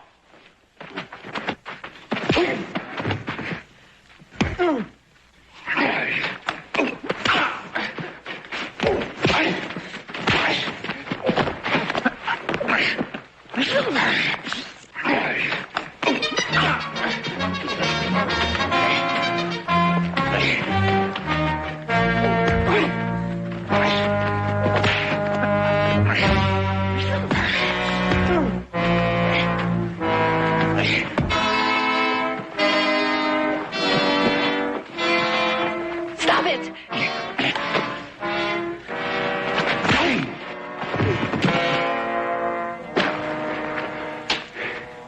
It's the second time you put a gun on me. You won't do it again.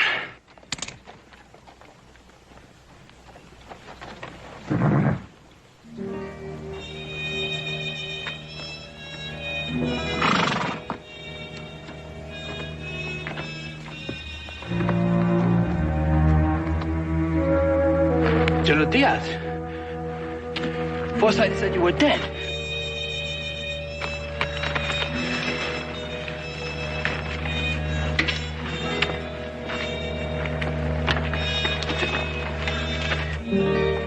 Senorita, what is your name?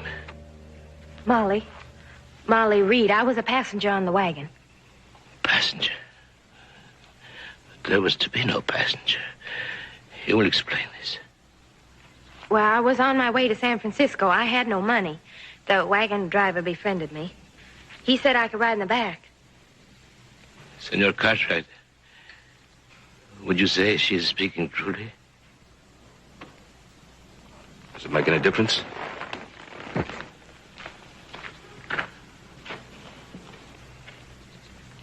How many men did we lose? All except Pablo, Miguel, Forsyth, and me. They were good men. Good farmers. Good fighting men.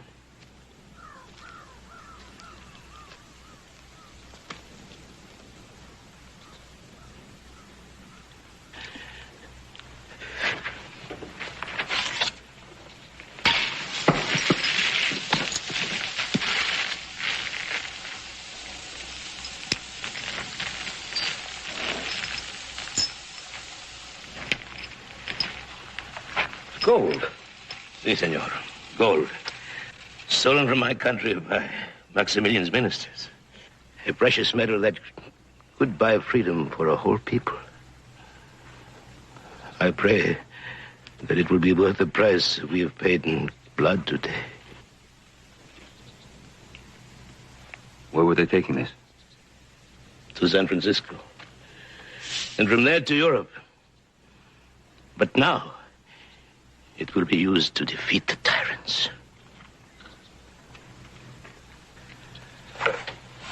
Adios, Senor Cartwright. We will not need you anymore. Truly, I'm sorry I've brought you so much trouble. I will pray for your son's recovery. Thank you.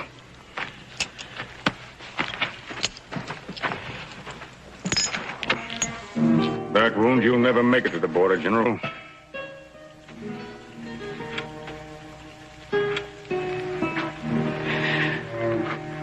I'm afraid he is right. One more favor I must ask of you. This time there is a bullet in my back. A doctor is still not possible.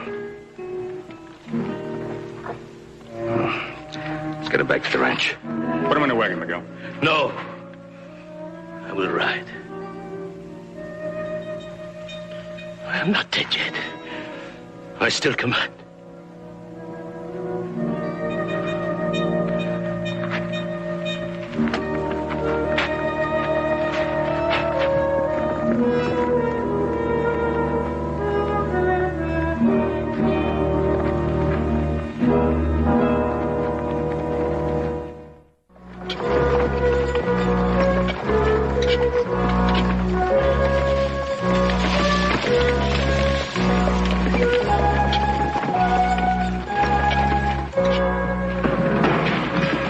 Miguel! Sí, jefe. Take Senor Cartwright's horse. You will want to see your son. Take the senorita with you.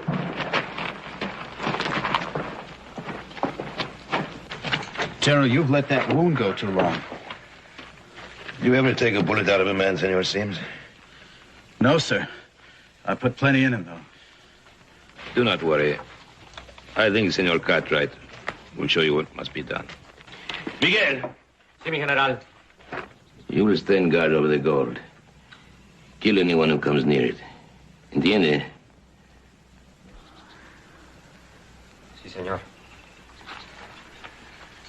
Feeling bad, General? Now, we will give you your lasting surgery. You will find, senor, that a bullet goes into a man much easier than it comes out.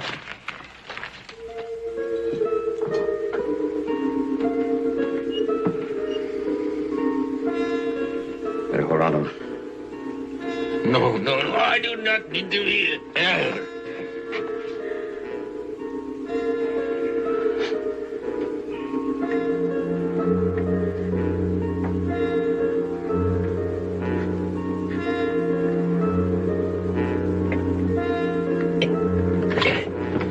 It's better this way. Hold him up.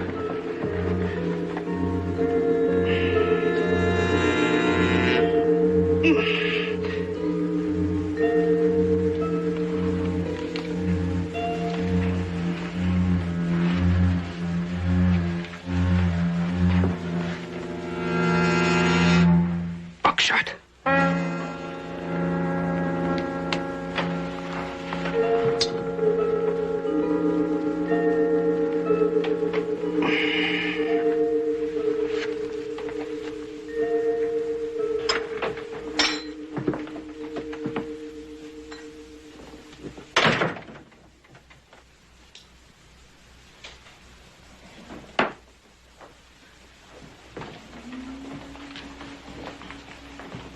Nothing to be afraid of, girl. Just want to talk a little. Sims told me about how those Indians killed your folks. You know, I've been wondering, how come they didn't lift your scalp at the same time? I don't know. They just didn't. You don't say. They just left you all alone, didn't they?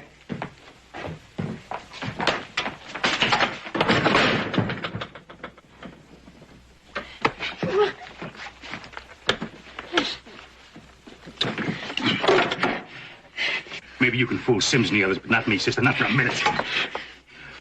Where did you live after your folks were killed by the Indians? In some Indians wiki up? San Francisco. What are you going to do in San Francisco? Work in some Barbary Coast dive for drinks, huh? No!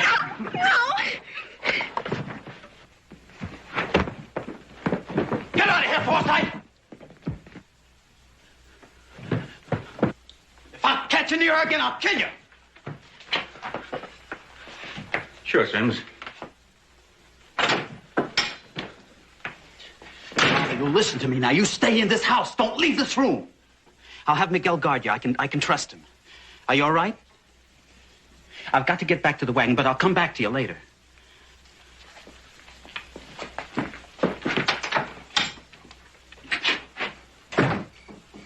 You've kind of taken a liking to that Nina, huh? Look, Forsythe, if you've got anything to say to me, you say it straight and clear. Why did you join up with Juarez? To get yourself a little piece of land somewhere, right? You knew that. What are you driving at? What if I told you could get that land, all the land you want, and soon? What would you say to that? I'd say you're out of your mind. With Diaz out of the way, we could split that gold between three of us, you, me, and Pablo, and buy a lot of land with $1 million in gold. You mean kill Diaz? Why not? What's he to you? He pays you $50 a head to do his killing. Is he more important than the girl and the land? Think about it, Sims. $1 million for squeezing a trigger. When you figure on doing this? Sometime between now and the morning. I'll think about it. Sims, remember this. No matter where you go or what you do, you need money. Like I said, I'll think about it.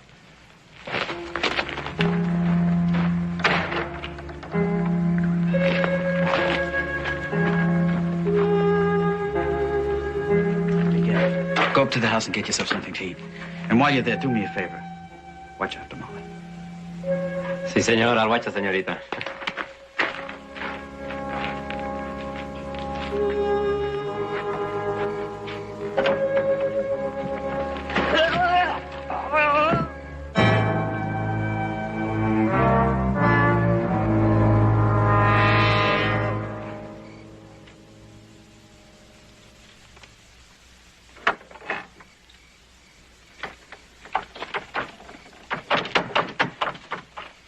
Why Miguel?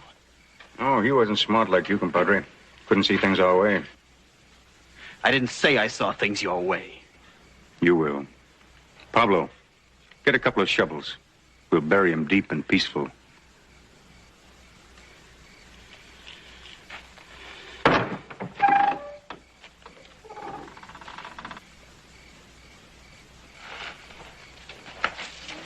General. General. General.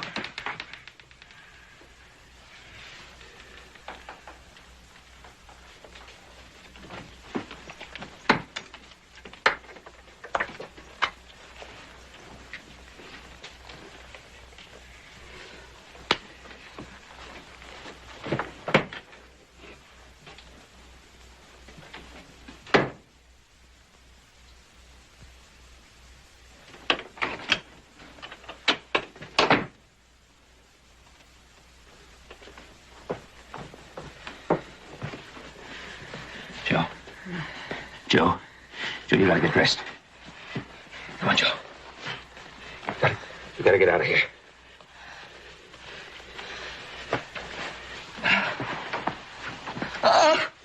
Joe, I'm sorry.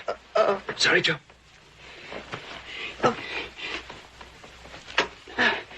Put your arm through here.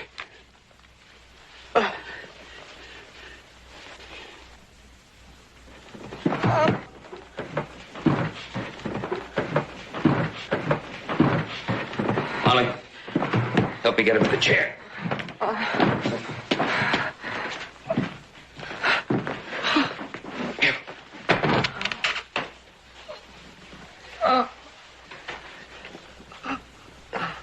I gotta go out and get us some help. Get back some help for the general. What are you going to do? Get a couple of horses. But those men are down there with the wagon. I'll go. No, Joe. I'll go with you. Joe. Don't move. Don't move. Do you hear, boy? Don't move. Come on. Don't let him out of this room until I get back. Do you understand?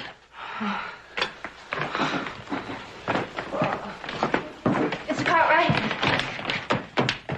What if you don't come back? I'll be back.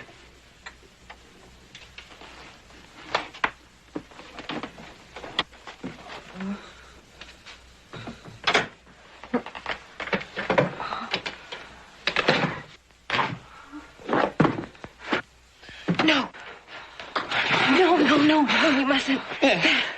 My pa. No, let's go back. I'm gonna kill my pa. Wait.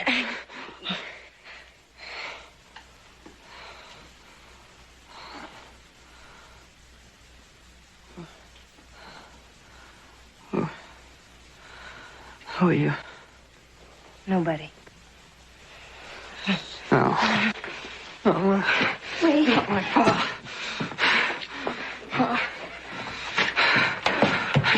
Now, Wait, they're gonna hurt me.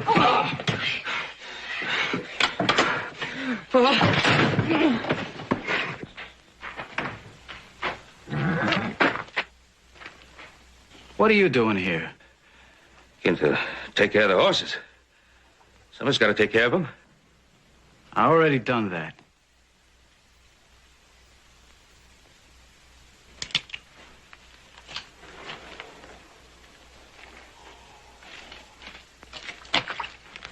Can I blame? There's a lot of heat in this leg. I'm trying to cool it off. Yeah.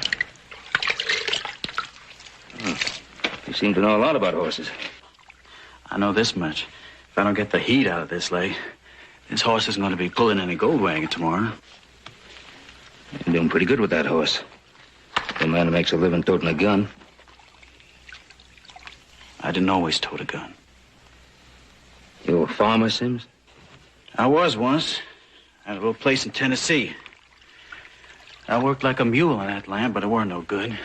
Soil was all burned out. Then came 3 years of drought. Wiped me out. Heard a lot about that drought. A lot of people wiped out. Some of them came out west. Put their roots down in new land. Yeah. A lot of them try to make it as homesteaders. For me, a gun is handier than a plow.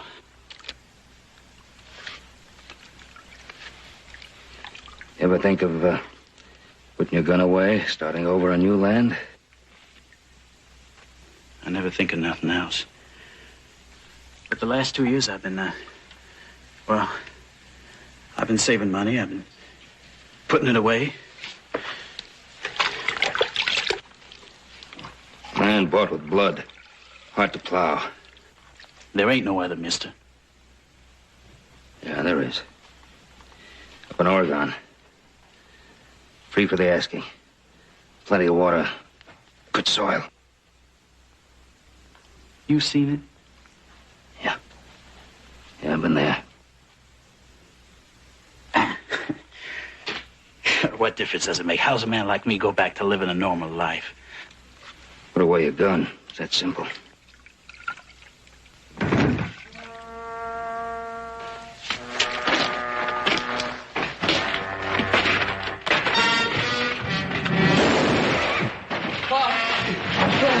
Get back to the house! Oh, I'm sorry, Mr. Conrad. I tried to stop him. Sorry. So you're like the rest of them. All that talk about free land, starting over, just a trick. I ought to put a bullet in both of you. Go ahead. Go ahead. Pull the trigger. Sure, you're good with a gun. I want to get away here. He needs a doctor. But I meant every word of what I said. There's land up in Oregon, and it's yours. All you have to do is take it. You haven't got what it takes, like you said. It's easier to pull a trigger than to put a hand on a plow. Well, go ahead, pull the trigger. Give up any chance you ever had of making anything out of your life. Johnny. Johnny, listen to him. He's right. All right, was a real pretty speech, Mr. Cartwright. Too bad he didn't fall for it. Don't try, Forsyth. So you swallowed that Oregon free land fairy tale he handed you, huh? Well, let me set you straight about a few things. Sure, there's free land in Oregon, lots of it. And with enough money, you can build your own Ponderosa. But without money, you'll be breaking your back for years to clear a few stinking acres. That's the difference, money. Think about that.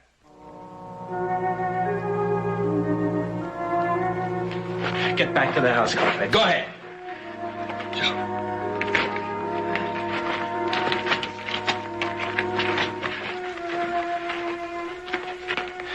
Nothing's decided, Forsyth. I'm still thinking on it. Don't take too long.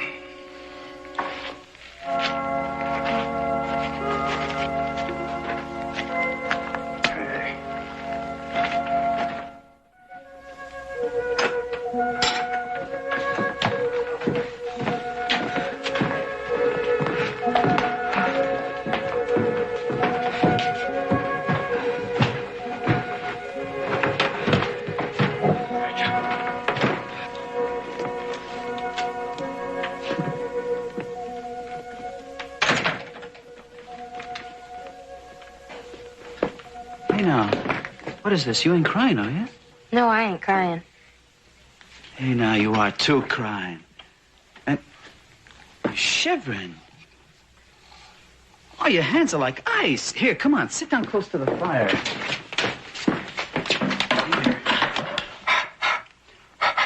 This is good for you. It kind of gets your circulation going. I guess this must have been a hard day for you. I'm afraid I started feeling sorry for myself. Molly, what do you plan on doing after this? Well, I'm all alone. I guess I'll have to get a job in San Francisco. You mean on that Barbary coast? As good a place as any. Oh, no, it isn't, Molly. You know better than that. Do I? Yes, you do. Oh, Molly, you're just about the prettiest girl I ever did see. No. You don't know me. You don't know anything. Well, now that's funny, because from the very first moment I saw you, it was like I'd known you all my life. Molly, it may sound crazy, but when I'm asking you... Don't. I'm not what you think I am.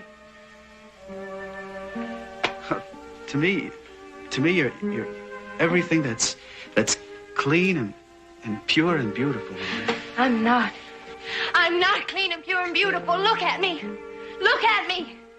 That wagon driver knew. Forsyth knew. Everyone knows. Look at me. What am I supposed to see? A year ago, a Sioux war party raided our farm. They killed my father, burned him, and they made me watch. And then my mother. No. And then they... No. But they let me live. Oh, yes, they let me live. And you know why? I'll tell you why. Molly, don't say it. Don't say it. Oh, I fought them as best I could. But how can you fight them? For a year, they kept me. A year. And I escaped. But I didn't escape. No. You can never escape a thing like that. Don't, Molly. Molly, I don't care. I don't care what happened. I don't care what anyone says. They never touched you, you hear me? Nobody ever touched you.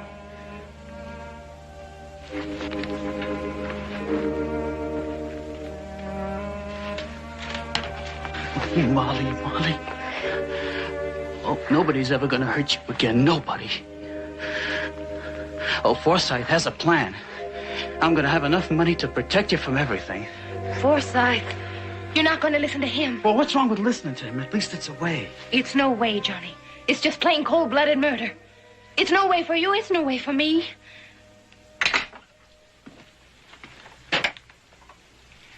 We're loading the gold. We'll be ready in 5 minutes. Are you coming?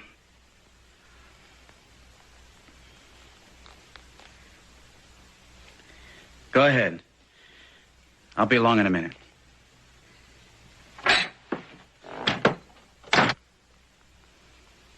Johnny, it's no way.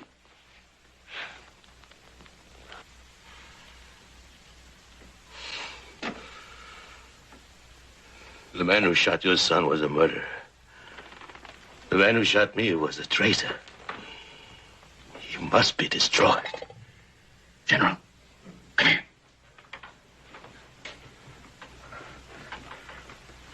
Something else you've got to see. Here.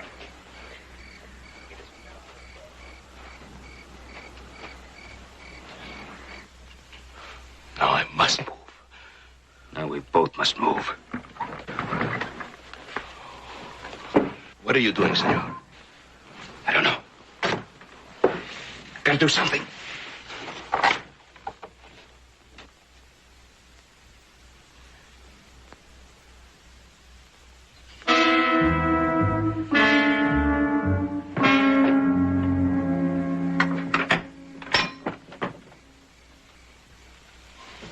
This is the best way, Johnny. All right. But I've got to do something to stop Forsyth. You'll do nothing, compadre. You either throw in with us right now or you're a dead man.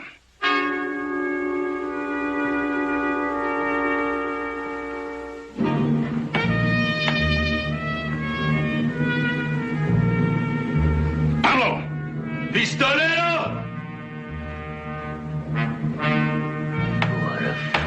Pistolero. In all eternity, few men have the chance to do something truly great. Something unselfish. Something that makes them bigger than other men. All Mexico would have been at your feet for the contribution you made to our liberty. But no, you chose something else. Something small and greedy.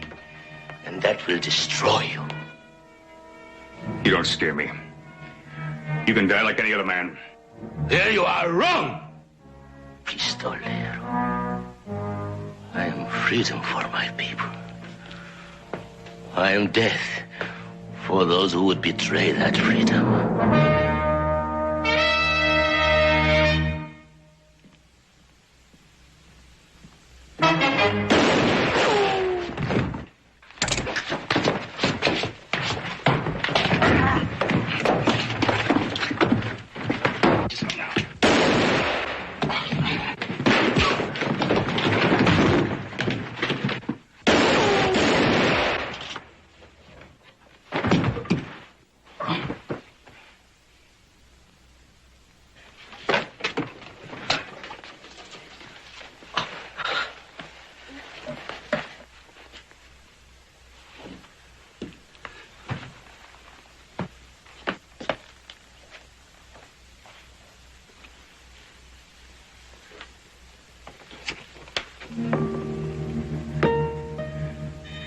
Dios, guarda nuestro país.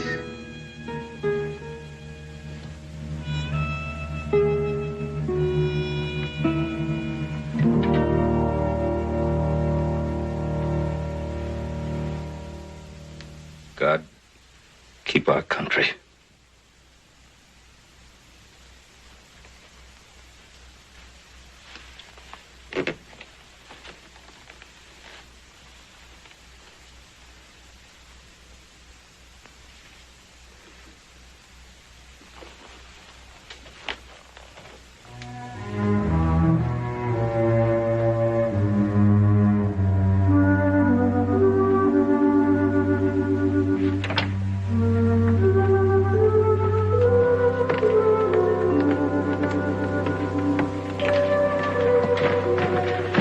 The doc said I'd be fine.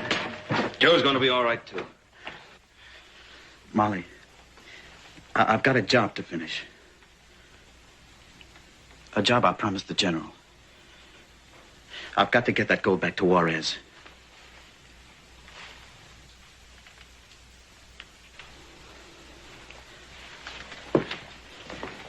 Johnny. Molly, you wait here until I get back from Mexico. If it's all right with Mr. Cartwright. It's all right with Mr. Cartwright. And Johnny, I got two of my neighbors to escort you as far as the border. They're good friends of mine. I thank you, sir. Take care of yourself. It's a long ride. I will. And, well, I better let Pablo drive the wagon. I'd hate to rob Juarez of the pleasure of meeting him.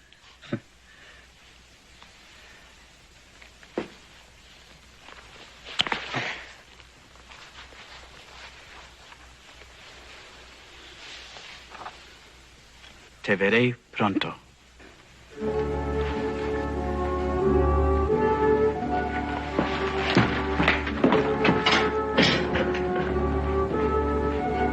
Do you know what he said to you? No. He said, I'll see you soon.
এসেছে জোয়ার জোয়ার ভাটা শেষ হলে শুকনো বালুর চর বাড়ির কাছে ভরা নদী এসেছে জোয়ার জোয়ার ভাটা শেষ হলে শুকনো বালুর চর ঢেউয়ের তালে তুলতে চলে আমার নাই চর চল নৌকা ডুবি খেলবো খেলা আজ দুজনায় চল নৌকা ডুবি খেলবো খেলা আজ দুজনায়